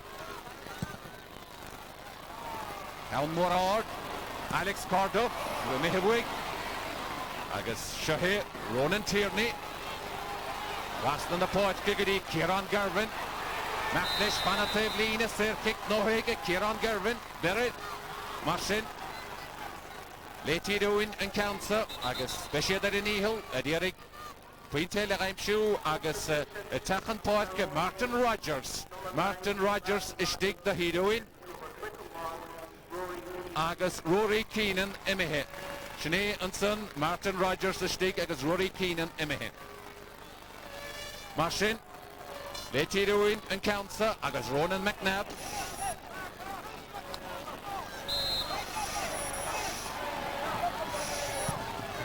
a bola erai gyda Diarmid McNulty Diarmid gyda Peter Hart Peter am atlis a rwhar anna gyaran anna gwysio Siohe Peter Hart anna gyda Peter gwrs e fe gyda Niall McKenna agus Calais dinter Niall a mil of oede anna gyda fad ige Tyrone an sgol a choramw an pasfachta an son ige Niall McKenna e gwysioch nes ystach agus Calais dinter ige Kevin Keener agus Serkick, Dierig os Cord na Gweli, the Heroine.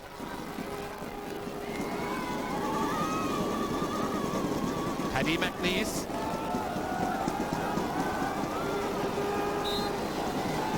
Hun an Counts of Walla, Edeline, Sriven of Dia. Focus it Quinte, Wiltige, Agus Pasha der Costo, on Kate Quinte, again Paddy McNeese. On Mayo County, Sacre Pomortas at Fad, agus in the Ele, the Heroine. Pa Stephen McRory, a fogget na Poitke, agus Kevin Mossy is sting. Stephen McRory imihe, agus Kevin Mossy is sting. Kevin, if he got to hit, is Tushke, Pakaharnash. Marsin, na Moitje, Animer, Dede Devline, again Daheb. Agus the Derek and sway if they low a lord the way Neil Margoyne idir na fórne. Robert Kennelly, Machty, Lord the Poitke, Pachtige, Owen Riley, Owen agus Beristach Owen, Fast Trastan the Poitke, and so good is Shane Nelly, Stachel Ashley, agus a Trapper, agus imihe a move. Marsin, Ed Bolliager, Huige Counson, agus Diarmid McNulty i gemacht agus Sean Warnock y tacharnash in a hwyd a harwele Marsin diente ige Tyrone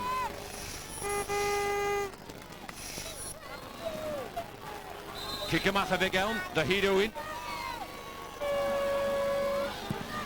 Tim Harney a ball in a kaidisha a mach Hogracht an de aanach Watson ayr and son ige Ger McDonough a Jerry the Dollar and pass Kuramuge Pachtigan, Niall McKenna, Niall Hayne in the Dollar, and I get Kyle Coney, Chantigasha, Ematlish, Anna Hashicht.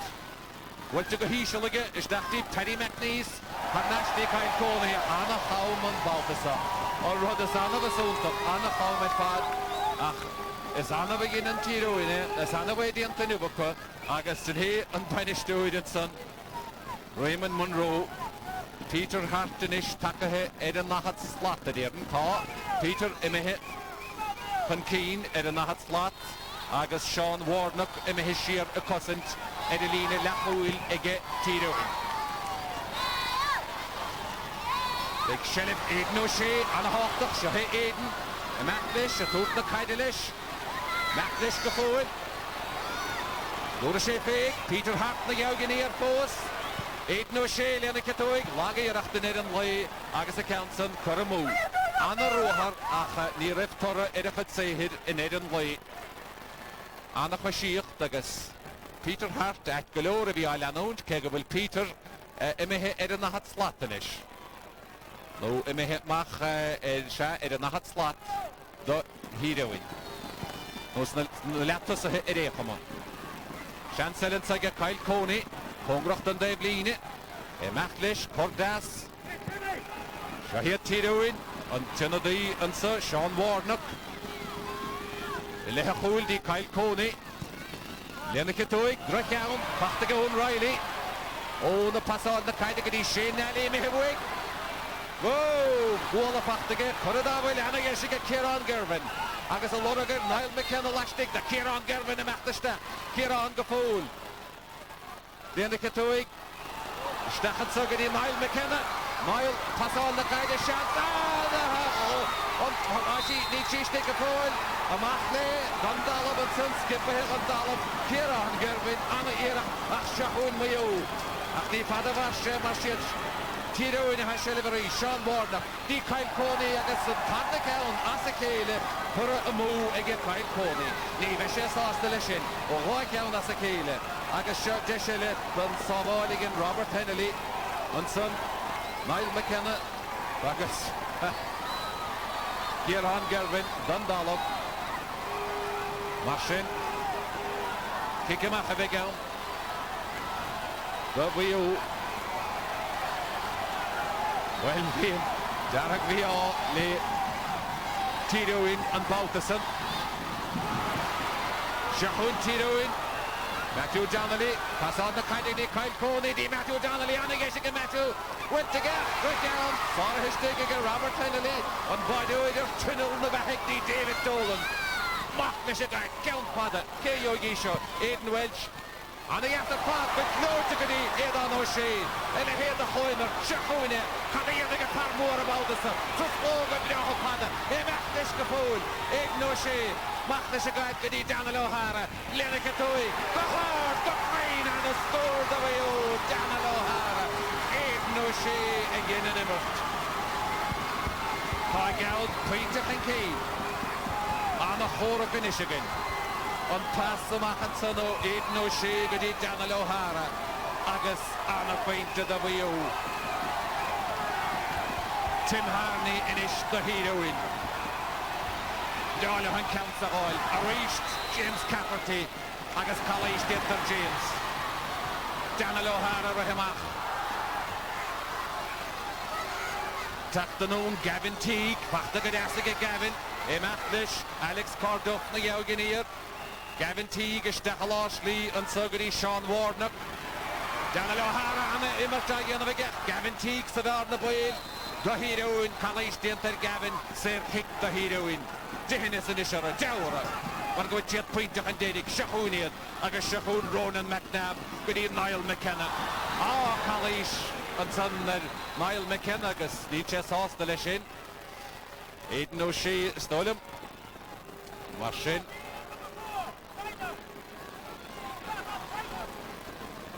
Cort y bwy yn so asocht Calais y gynaf yn Baltasan Martin, sail kick, the heroine. Agus Shahe, Paddy McNeese. And by the point to Costco, Seachún on a Roher, on a Hashir. Garrelish had Haman Giri, Aidan O'Shea in the Yauginir. Estarahe, agus Seachún Mayo, agus David Dolan. David Dolan, a reached her Nash Gidi Shane Nally. No, John Broderick, Fargawell on a Chlohe, Immerige. Anna Geshet Saga Tyrone and the Huid, Kevin Mossy, Fast on the Poet, Guggy, Ronan McNabb, Guggy, Tyrone Gervin, Nihak Guggy, Sean Warnock, Anna John Guggy, Paddy McNeese, Anna Geshet Paddy, Seachún Peter Hart, Neil Avoid, Peter Hart to go to Stack, and the other share. Went to Guggy, Paddy McNeese, Lenica to Count Warard, the Tourling, Anna, Walliga, Robert Hennelly, and a safe kick the wheel. Robert Hennelly. Anna Hassan W, Anna Horak, Anna Chlohe, Anna Spritz and Immer to Lahar na Huide, Van Wio, Edith Olive, Anna Watson Iron Senega, Robert Hennelly, Full Body Dun Scott, Van Wio, Edith Olive, Agase Nanta Porlaish, on Loch Papichta, Edith Glossa, Ed Bishansa, and Dahir, Jer McDonough, Edith Olive. On Pat Lord Poetke, Sinead Jur, agus Corlai Shacharid. Agreed in a meal again, a Banish Doidinson, Ray Dempsey, Linica, Canaheb Nabech, Peter Boyne, Hinkeen, Barna, Anna Vilgotfad, Atra, a lot na Huide. Agus Sinead Arno, Raymond Monroe, yet Peter and Dedic, agus Sinead Club, Hugnomati. Swas le Cúig ná matí agus Péméid am a brise Cadóig a Multóid an so it fád go Pearse an Sir kick Anna Rakan, Dishan Saga Kieran Garvin, Anna Rakan Buentegas, Harris Rasnan again, Matthew Donnelly, Pasha the Coast goal, Matthew Donnelly, on Bodo Idagas, well, Neil Hushan Heidevaris, on Hyde Fakta again, Matthew Donnelly, in Eden Loy, Agus, Can Anna Hochtach, the heroine, Mar Enish, Gowilchet, and Koharak, Balta Ovoinele.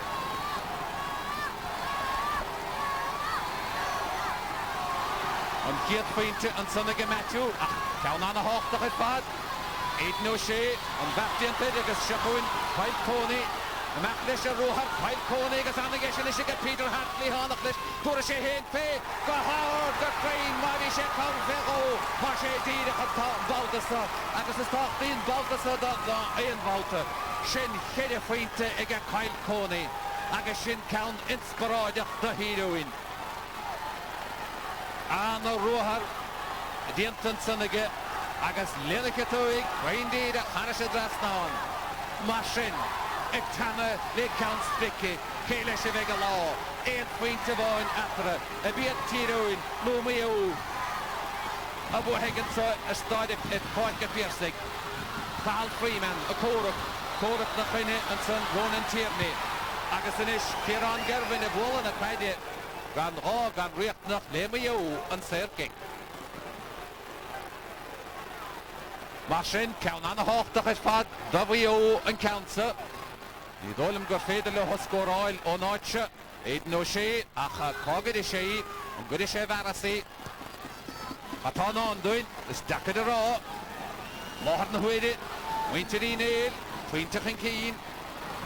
Johnson put to get after Giggity Shane Nally, Linikatoy, down on the feet against Shane Nally. Captain, Inspirada, Weo, on Parna Painter, score all again. Agassier that post goal. Oh, no, but Parker, greedy in the meal again. They live back more, I guess, in the Hadavel, it's at Parker Pearse, Shahoon Inish, Tim Harney, Conacounsa of Wallamach. Big Shell of the Kaide, Fear Hofter, Nordelo. Still in the kind of fact against Sean Warnock. Went to Raigi, against Shahoon Ronan Tierney. Was it off into the game down against the second Ronan Tierney. Maclish Gafoil. Sir kick. Sir kick no hege. On Halley Stirtige. Aiden O'Shea. Agus Shin. Willie Anna Haumanson. Wilte Edwio. Ach, Nidolem Greve Tarnarau. Again Multoid. Agus a Crumpy question at Fedus na Hemidoidi, the Hutpa and Villanara, Lord na Huidi. A nomad of one Falker, Agus Dish, Lorver, and so a get heroine at Gold Pointed Hankeen, and I do gloha on Grave Minoid, a Hordlish a grave hinches. Marginen, Shen Hiet Valteriev, a Vexediante, a get heroine. Connor O'Neill, at a Crown Sood, a Hittig, and Sir Kicksha. An bhíon gearnach a bhuaig na minúid agus na síintir ón gúnta céanna nuid go hochtá bhuaig céirí I bháilí agus Ruscamáin. Bhfuil sé ná the heroine an bheat céanna a dhéanamh an sa. Well, bhíl cumar ó hásta Ray Dempsey. Shahoon, Hannah O'Neill, a líne trívedar díag. Hard got green against Hartino and Pointer and Kane against Tanale Count Splicket. Couple of seconds against Paymaid Amabrisha, a Cadoig and Maltoid. And Ish Patan on doing. Muited Inail, Pointer and Kane. Agus Shin and Ambrisha and so. Oh, no, mas Brisha, a hard Canahe again Maltoid. Big Shell of Fear Hawk Kadu. Oh, no, mas. Agus Yoga Council, chance to get Aiden O'Shea, Aiden O'Wallista, Cahill Freeman and Akilish, chance to get Cahill, Turashe Fay, Ashe Kuradawil, Agus Shahoon Tyrone, and a Husson Dintaka, Agus a Hyde Pack to get Peter Hart, Count on a Hawk to Hyde Peter Hart, Trustnut Sudi, Paddy McNeese, on Heidish Bush of the top of go hip time, and the guess you get Kevin Kane, and the Husson Toide Kevin, what to Machat Sagadi, Shane Nally, as a will say kick no hege. Well, Heidish Foss again, Mayo, Shell of the fighting at Kevin Kane, Shahone, on Parents Barada, and a loose by kicking go Dean Gavin, on White Dean, he goes, on Shiga Dean, what is that? On the guess Dean Gavin, and this a safe kick no hege, the Mayo. Pon Wasser Savarachanish, Mo Ryan, Aidan Welsh and Council, Beshiad Ed Cosgore, and so Ed Podgan Pearse. Dean Gavin, Emachtenson, Agus, and Sir Hick Nohege, Aidan Welsh, and Countess Tachti, Dar Hogshenov, Ha Kuik Finte, Aimshe Ege Aidan Welsh, is Tachti and Sheo Count, not Ain Count Fos, and so Enevige. Shahuin, Bashin, Aidan Welsh. RT, and Sir Kicksha a Hogan. Lanomut, Nis Luna, Lanomut Popper. Aidan Welsh, a ball in a kaide, a ball in a close, the father, she has a left arm, Pasha the Cosco, Nishmashin, Big Dow, Edhiro in the Shigikama, and Dawn Nomad, Blishik, Gowlish, Stick, Need Falker, a couple of seconds. Mashin, and Heidweltamach, and Adog, Shete again Mulcoid, Agus here that Cosco, and so, Kerry to Yeg again, Mayo, Kerry to Yeg again, Tyrone, Agus. Na fórne, fágad na páidge, a láhad na huide, iad cóscór agus masin, inis tócamid sustem.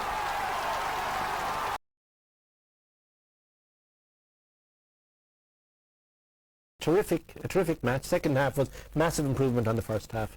All to play for still. Will it be a lucky break, Anthony, is going to decide this? A lucky break or a mistake. Unfortunately, sometimes when games are as tight as this and when there's so little between two sides, it could come down to who makes a mistake. It could come down to a refereeing decision. There's a very fine line here, and it's a crying shame that one of these teams are going to have to come out of Longford. Well, I suppose if it's a draw for extra time, we could be into a second replay, but you know, there's no one deserves to lose this game. It was a fantastic second half. Yeah, okay. There were chances though, and there were goal chances, and the Mayo goalkeeper made a few crucial saves, didn't he? Well, he did in the first half as well. We jumped by it. We have it here actually. Yeah. He does really well there because he stays as big as he can for as long as he can. This is Robert Henley now. Yeah, it's a great save. Great save, but I'm sure the thrown forward with if he put it on the floor, another 4 steps. And now this is outstanding because the reason it's outstanding is Tyrone do everything perfectly. And there's Kieran Gerber. That is a magnificent save, and even gets the follow-up. The free gave that a free against the Tyrone lad. I think it was a foul there, no. I'm not 100% sure that ball was bouncing when he hit it. But a second save again. Henley was back on top of it very quickly. But it's outstanding goalkeeping, you have to say. And even later on, you know, when there's high balls coming in where you need safe hands. Look at that. Now that's pressure. You can't afford to. With bodies around him. And he's been very steady throughout the match on any sort of ball that's above his shoulder.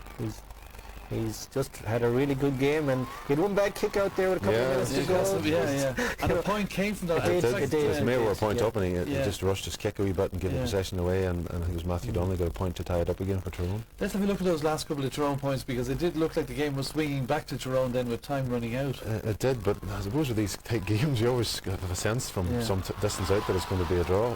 Kyle Coney again picking up the break and running, almost teasing the Mayo defence. 2 men in support, and that's the only criticism. Like Kyle Coney's at times looked absolutely fantastic out there. The only wee criticism about him at times is he seems to try and do too much himself. There's times he was shooting from wild angles and positions. The free that put them a point up was a soft enough free kick, I thought. You didn't think it was soft enough, you know, but I say there was a few went against them, so it wouldn't have been that big an injustice had that decided the game.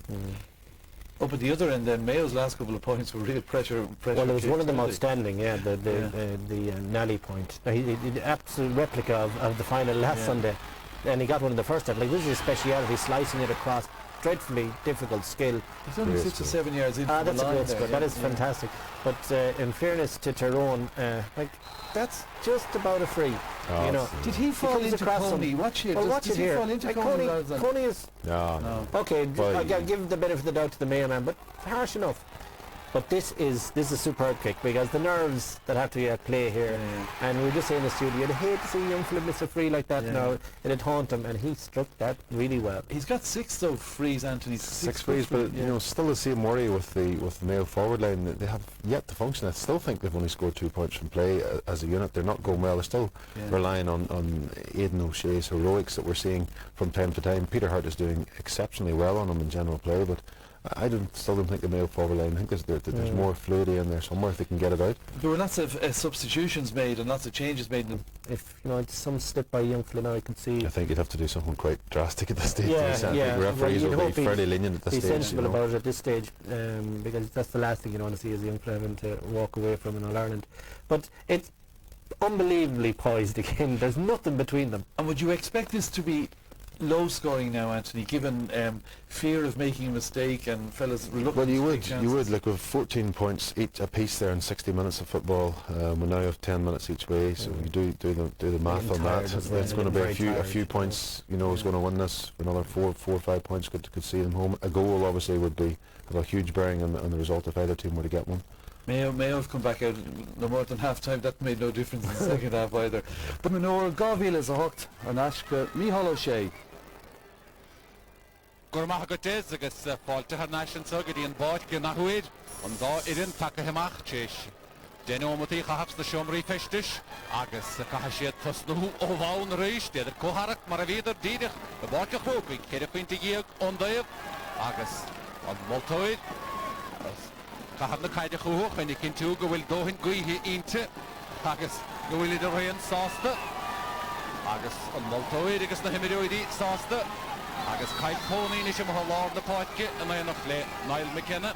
Agus Martin Rogers, in his dax the Hoine, a get Tyrone. Agus Paharu Elle, well, Nilena Haru, a get Mayo, at Lord Potkin, Vetkiana, Mohansanaka, Marshin, here I Crankeens and Umbreshe, Cornagui, he get Tyrone, and Katanar, Kyle Coney, had Nashti Niall McKenna, Jessica Shoe, Dollar Rohar, and Vaishet Quinte, Anna Hapagasa. Machnish Gafoil, Anna Yeshinishiga, Lashdigda, Paddy McNeese, Kalish Dinta, Heron Gervin, Serkik Nohige, Edimal Toid, Agus Pokolige, Le Parvio, Marial Ashin.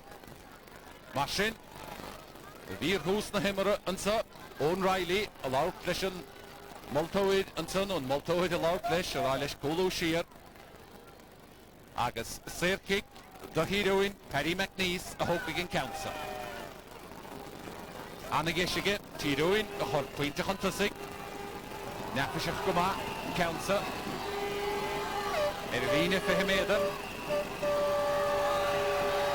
We'll take a Paddy, we'll take Harashad Rasna on the Gagas, Hot Tyrone, Quinta and King, Shannon Patna Quinta, Father Paddy. Hookin Diak, Marshinika, Agus, the Gimmer, they poured the guy here and so. Ze keert goed de naam Brescher. Daar is Voig, Robert Pennelly, Club Kienale, Eden O'Shea, Agus the Council, well, John Order Fadige, Order Sanoyer, Owen Riley, Fatige Owen, Nashdi, Eden O'Shea, will take a shoot, Alex Carter for Cork, Agus Cork Nachinib and son, Gavin Teague. Serkik no hige Gavin T. Agus Ronan McNabb, Hunan Council, a Hogan.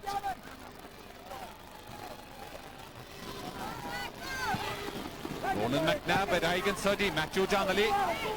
Shellibach now that he guided it. Agus Loroga shoot.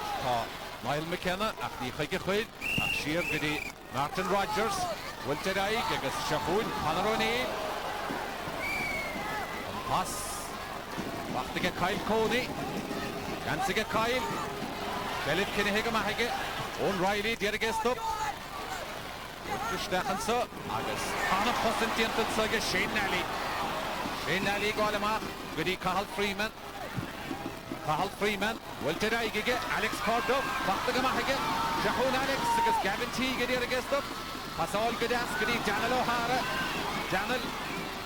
Hoopfeig, Krapshefer, Oi, Stolem, Krapshefer, Oi, Sir Kickema, the hero, Ronan McNabb, Pascal the Kaidi, and so, Biddy, Peter Hart, Peter Amachter Roher, Anna Hoshir, Dana Roshak, Dana Roher, Wiltis and Arm Captige, Krasnan Sadi, Kieran Gervin, and again, all the Sheffield, Anna reached again Hennelly, saw whole body Robert Hennelly, Aga Shako and Mayo. Well, Anna Gohamo and Fats of the head to Robert Hennelly. Being counted at house at Fat. Shahoon, Jer McDonough. Kyle Coney diarige had ma harsha de blin agus an vatdiantige Kyle agus Yachasha the Havoil Kieran Gervin the Gwalistachad Wustlasarach Anna Rasparana Havoil ag Robert Hennelly Pichlasse Evegaun the heroine Kyle Coney a hopige cancer and Ruhar Dianta and son agus an Havoil Pepto heroine at Linuka Matthew Donnelly Matthew Shellif the Kaidi Walter Trastney, Peter Hart, the Lord na Kaida shoot, Ronan Tierney, by Shea Point David Tree, Ronan Tierney, Edon O'Shea, the other guest up, Edon Post, August save kick it in Multoid,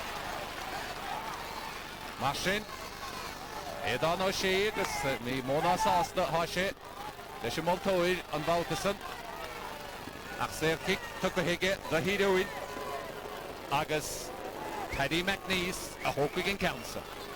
Deshige, Tyrone, a for half into Huntusik.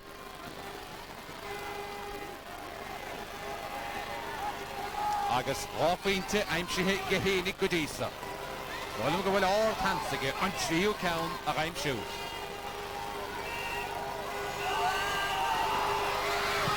Jahune Paddy, Agus, Wiltagamahaga Paddy, Wilta Harasha Drasnown again, Agus Hot Tyrone, or half into Hunkin. Sin an ambrishe an so et fáge Pearse agus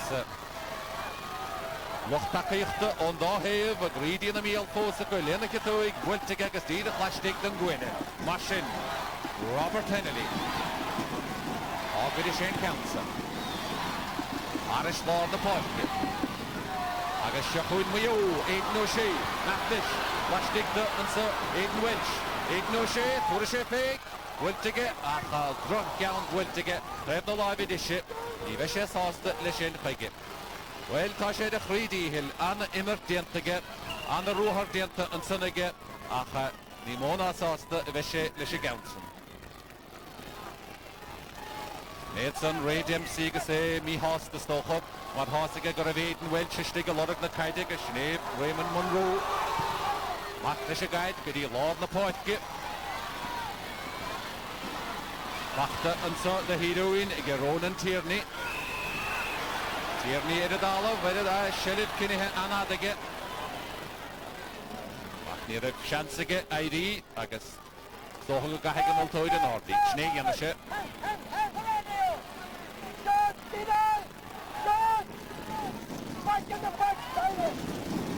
James Cafferty as Kyle Coney. Kyle McKenna, a chunk of oil is a guide at a dala. Yappas, ser kick again Multoir, the heroine. Marchin. Come on, Mayo! Deshige Tyrone. Dollar in on sea, bout of one elite, Kyle Coney. So he get, Heidi get. A lot of a shoot, Kieran Gervin. Had Nashgidi, Kyle Coney, he had Nashgidi, Ronan Tierney.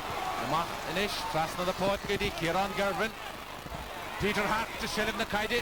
Equalista, Peter Foss, Mark Goody, Kieran Gervin, Dechal Ashley, Fakta, get Ronan Tierney, and Quintago, and so get Jer McDonough, Wiltigama, get Jer, Aidan Welch, Heidi Hanna Hassel, Harry the Have a Live Edition, Daniel O'Hara, Mehewi, Quintago, get Kevin Massey, Wasn't Guma, Wall in the Kaida, Erai, Giddy, Finbar McWade. Agus Shachun Tyrone, Agus Shachun on Hoimer, Joe Winnigadini, Machter, Ruhar, and so Mohalar the Portgadi, Niall McKenna, Kyle Coney, chancing a Kyle, Turashefe score, Cal Morard, and a point to get Kyle Coney, point to Ividi Coy, on Kuyo point to get Kyle Coney. Agus Anish, what 3 point to Paris Boyd, a get Tyrone. Kyle Coney, a Matt Dishonson, Agus and Kuyo Count. I'm sure was locked for again.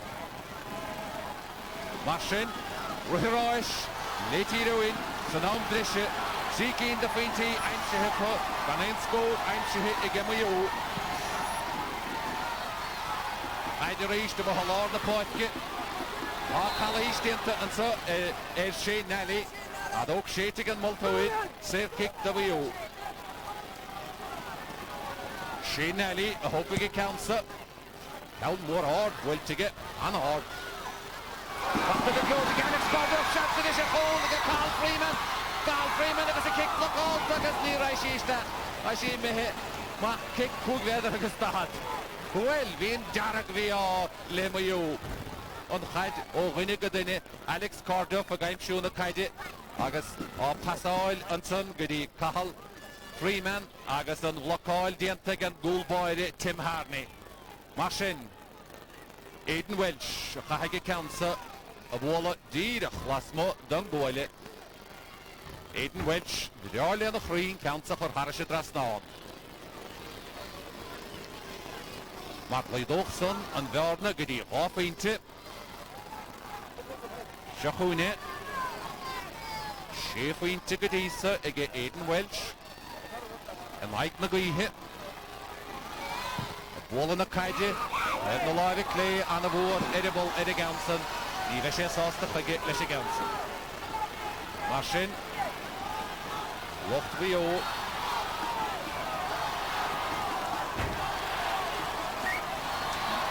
Machine. My nomati Gwili Imramehe Lanomat Falka. Imni Edidahe Fos. Actionana Fogra, the head in the Fado, Edian. Hey, Yogi Cancer. Ashida Dalab, back to get that Tyrone. On Tinady, Kevin Massey. Trasnut, the point, Giddy, Martin Rogers, Sasko, big a shoot. Jessica Tyrone, if I should score at the post, Ribble home. Well, chance to get Harvey Old, so College didn't get Paddy McNeese, Sir Kick and Son. College didn't get John Broderick. And of course, didn't get John Lagahavaloy. On Adolf Shete again, Multoid, Machine, August the Fordnet. She had Tyrone, a Hawk and Keen, the score in the part, Shaq point a gear get Tyrone, Kiddy point a gear again, Mayo, August Nishin, and Ash Hutze Des. All right, Gurmagat Vihil, 3 points.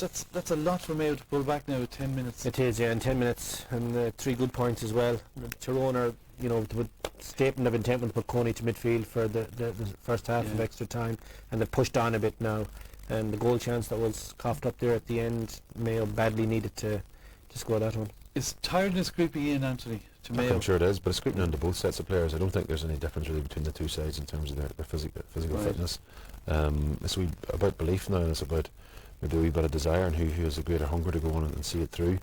A couple of soft enough decisions there at the start of the half that set Tyrone up nicely, but you say there were 3 points adrift, which was a big lead, but Mayo had the chance to tie it up towards the end of the half, and good save by the Tyrone keeper. Yeah, Kyle Coney going to midfield. Yeah, it's a big call because he's got a good leap for a lad of his size, but he's excellent on the ball, composed. He's kind of almost controlling things out there at the minute, and then he was the one that stepped up and kicked a wonder point here. Great score. And it's taken on responsibility there too. Well, I was saying, you know, there were times during the game when he was shooting from silly places, but there he held the ball up, gained himself 5-10 yards, got himself into the scoring range and kicked an absolute beauty, you know. So he is starting to orchestrate things now around the middle. Mayo desperately need a bit of possession around midfield. That's 5 points from play as well, Kevin, which is a big return. He would have had, like, if he had been tidy with some of his early misses, he'd be having the game of his life in many respects. But your point is well made. He has stepped it up a bit now, no matter what. He is the difference at the moment, because when he has the ball, he's not tending to turn it over. He's kind of the playmaker, I think, is what the point you're making, Anthony, that he's stroking those little passes with the left foot out to the wing. Tyrone still have the ball. They're working the positions. Got a few handy enough frees, I felt, but he is from play making the difference right now. And Tyrone could have stretched the lead further, because there was a great chance there, and another great save from Henley in the Mayo goals.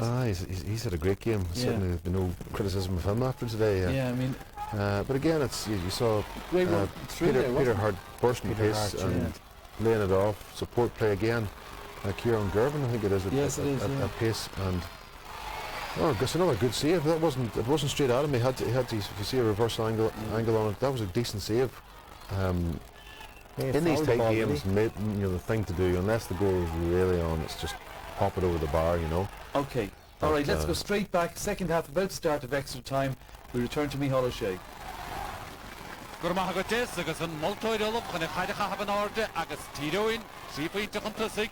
agus bisiad súd a deirig greimach mead a bharas bar an haideoig le Mayo iad a churd a rím siúil denú matí haco agus cóid bheag na gaithe agus an moltóid chahaban ád in na caide Ail Coney bhla trasna ansa go dtí Ronan McNabb agus Siachún Kyle har náis Lenach tóig bhfuilte go deastaisteachad go saudí Paddy McNeese bhfuilte go háda go Paddy bhfuil sí fad a rótha níl ha sí slána an ggóilbáide mí anra cóla go Tyrone Conor O'Neill bine bhfuil martha na muice Conor O'Neill an son agus leig sí ón máidúid Robert Hennelly fad go raibh cosint ónta ar fad dianta a rud na bliana ar fad an sunnaige agus a míal a bháide Conor a gaimsiú an líontáin agus níotach David Dolan bhaith na grás a dhéanamh mar gealaid.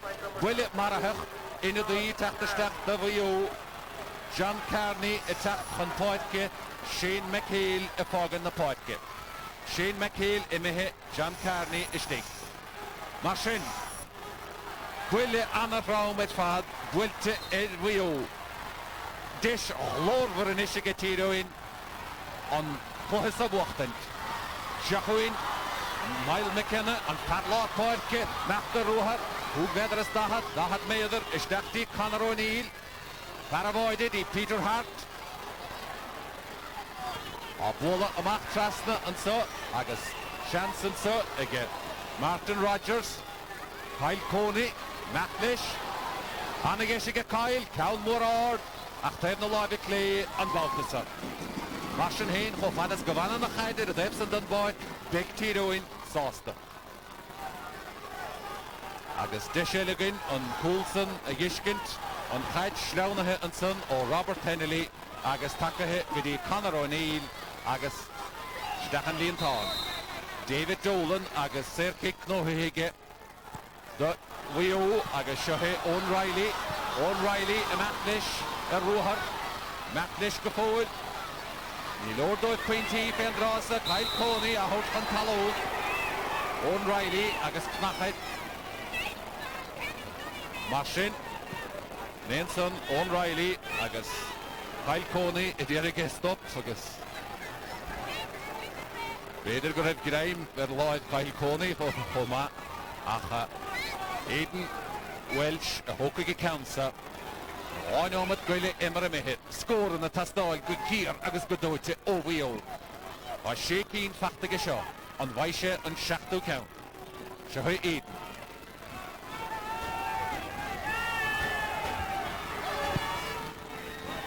bhfuilte ige Aidan agus chora a mú ige Aidan í móna sásta bheith Aidan ná lochtachaíochta a bhío le sin mar sin a sé titithe ráchúil chun dédig Wade Dempsey mi hásta locht bhío mi hásta ruthráis le Tyrone agus Tim Harney artí an cansa a bhlamach bhfuilteach go dtíon daobhsaige bachta ansa go Dean Gavin agus beartha náisiir Dean chuir go moltóid chun cíní agus dis beidir go Aidan Welsh ach ní hé ach Aidan O'Shea a thócaigh an cansa.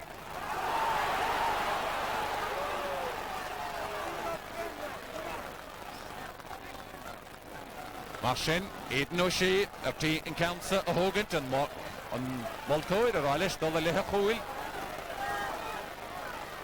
Mhuiile sin cansa Jonah Carnoigan ón dúra sé fé faointe. Sé fé faointe déireann bhfuilteige agus faointe anna gástaige Aidan O'Shea.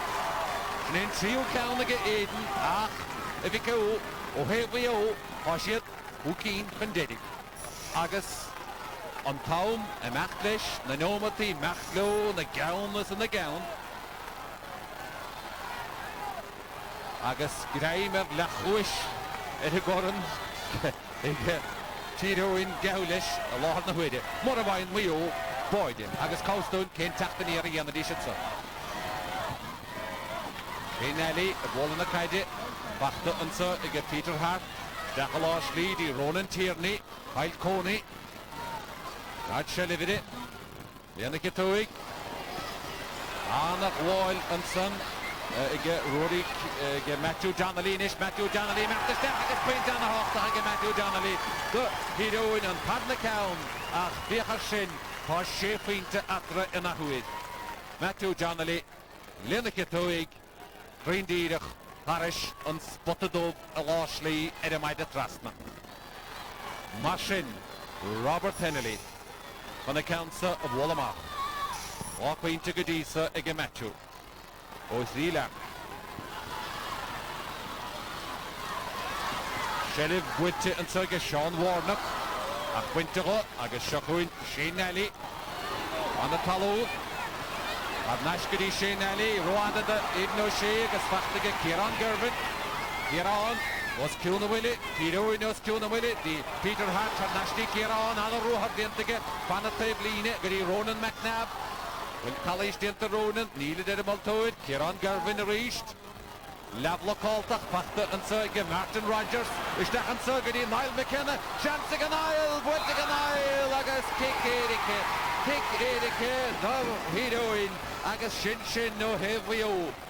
Kick Erike, Mila Boyd, College didn't and Son, Niall McKenna, Agus on Kick Erike, no Hege, Marshin.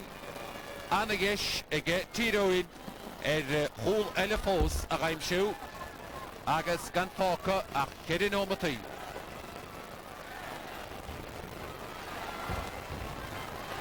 Peter Hart a Hoping Cancer Agus Mark Jahar the Vicky Hart Agus Belagele Davy Hart Homa Shahuit Marshin Peter Hart and an Kikadikisha, a Hogan the heroine. Agadishay, Ken Puine, Benurishay Fake. The law at a Galway Hornage gets Kevin Kane, Edihana Hassab. Marshin. Peter Hart, RT, and Kikadikisha, a Hogan, the heroine. Agus here the Hort needs to hear Post Keen.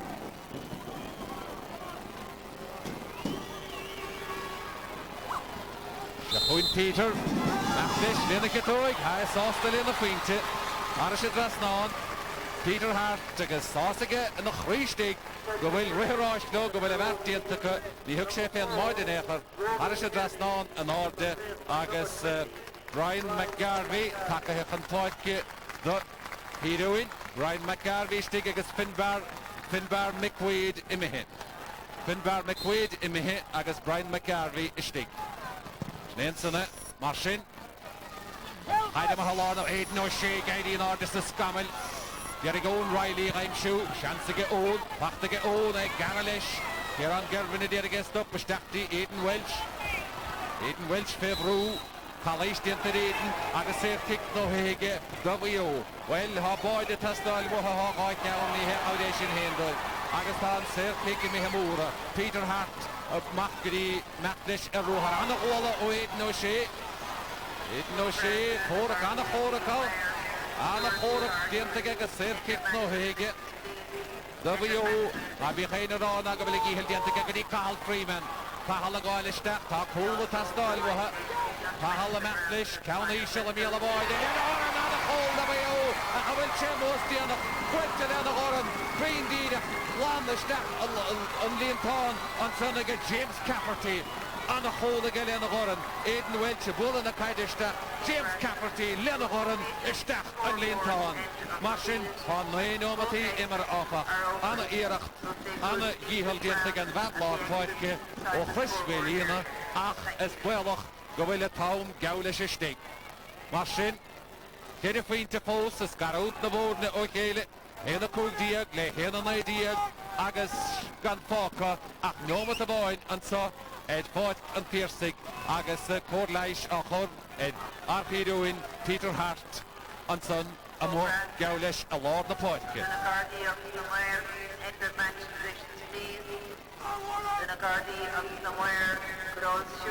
Marshin is Björk Amma a half and so Agus Common Mahasa le tamil ma inish et Tyrone ó fuidir an báide sin gur lo a bheith an lá an sa céir faointe a láthar na huide agus seachuin Tim Harney agus sin geaulis an ambrishe Wilteach, Sheriff Wilte again into the Brian McGarvey. Goody Kyle Coney, Honomet, Brisha Canahagan, Multoid, Mashin, Boydis Pointe at Tasnoil, O, Weo, Shachuin, and so, on Captain, Ronan McNabb, Ishtachti, Paddy McNeese, Chansiga Paddy, Hashimi Hewig, Wintigo Pachta Harnash and Sergey, Ronan McNabb, Goody Kyle Coney, last with a leader who gathers that, Matt the Ruhar, Ashesha Lodid, Kmata Sheshilip, Lashtik the Peter Hart, Shahid Peter. Peter a matleisinish Linda Katoy Count Morar to get Peter Stadion Lana Point to get Hani Happens Gaba is come away I get a feint after a goni August Shin and Brescia and so August Common Mahasa and Tyrone Moravai Mayo Cole Boy the Tastalwa on Count Hadwood to Makatapagidi Dolan a chaid ní raibh báideúr sásta le rud éige ní an moltóir sásta an réiteúid agus é ráile sem máideúid meach tír an sa agus sné Robert Hennelly dat nó ní scóra bhí ann man castig an réiteúid tan sé machtaí lína 5 méadar mar sin é mihile heachúil agus tí cansa a bhla amach agus sin go dain an dám brisise má higann tú leat éit nó sí sta brath a ríis annach bháilig an versa a chrídíhil di O'Reilly Paracid i Gelsa, Wilteach yn Cynige, Pebwaheg Sheriff, ond Sheriff ag bwchan i un ag y siachwyn Tyrone, Wilteach ag Finbar Medwyd, gyda Paddy McNeese, gyda Peter Hart, gyda McKenna yn ish, gyda Martin Rogers ar nasty yn ail McKenna, Disig yn ail, Gohard, Gocrain, ag ysnilen awr ysbariodd o'r sin, Niall McKenna, Martha Eugene McKenna, ond pan na pwynta, ac biach ar sin, William Marahan a Mickey and Boyde agus well a chuig faointe atra a láthar na huide agus ní len áras ná gur le Tyrone an lá agus iad tí ceúra an sa sé lá chase no an scór an bhastianta ige Tyrone an sa agus dianta go rába hocha iad róbha na bhío san an brisise go bheag a bhí idir na pórne go dí san ach Tá an coran a dul ó huig don 7 báta agus blian an a háach a padóibh mar go bhfuil coran Sambeg Weir inise chomáile coran tá Markham agus coran na gláistí chomá Kyle Coney an san choáidechas ó chraí a dhéanamhige muinte Tyrone leis an bheit dianta go rábach an sa acu éidirmhaí ó agus an Finestúid an son Raymond Monroe agus iad a tres lúlis Paddy McNeese agus Diarmid McNulty agus iad goléir a ceúra le go gárárósta huig I Tyrone an och agus an scór breise an sa Tyrone buacach héna fithe ige Tyrone héna cúgdíag ige Mayo agus an isis beag sos beagagin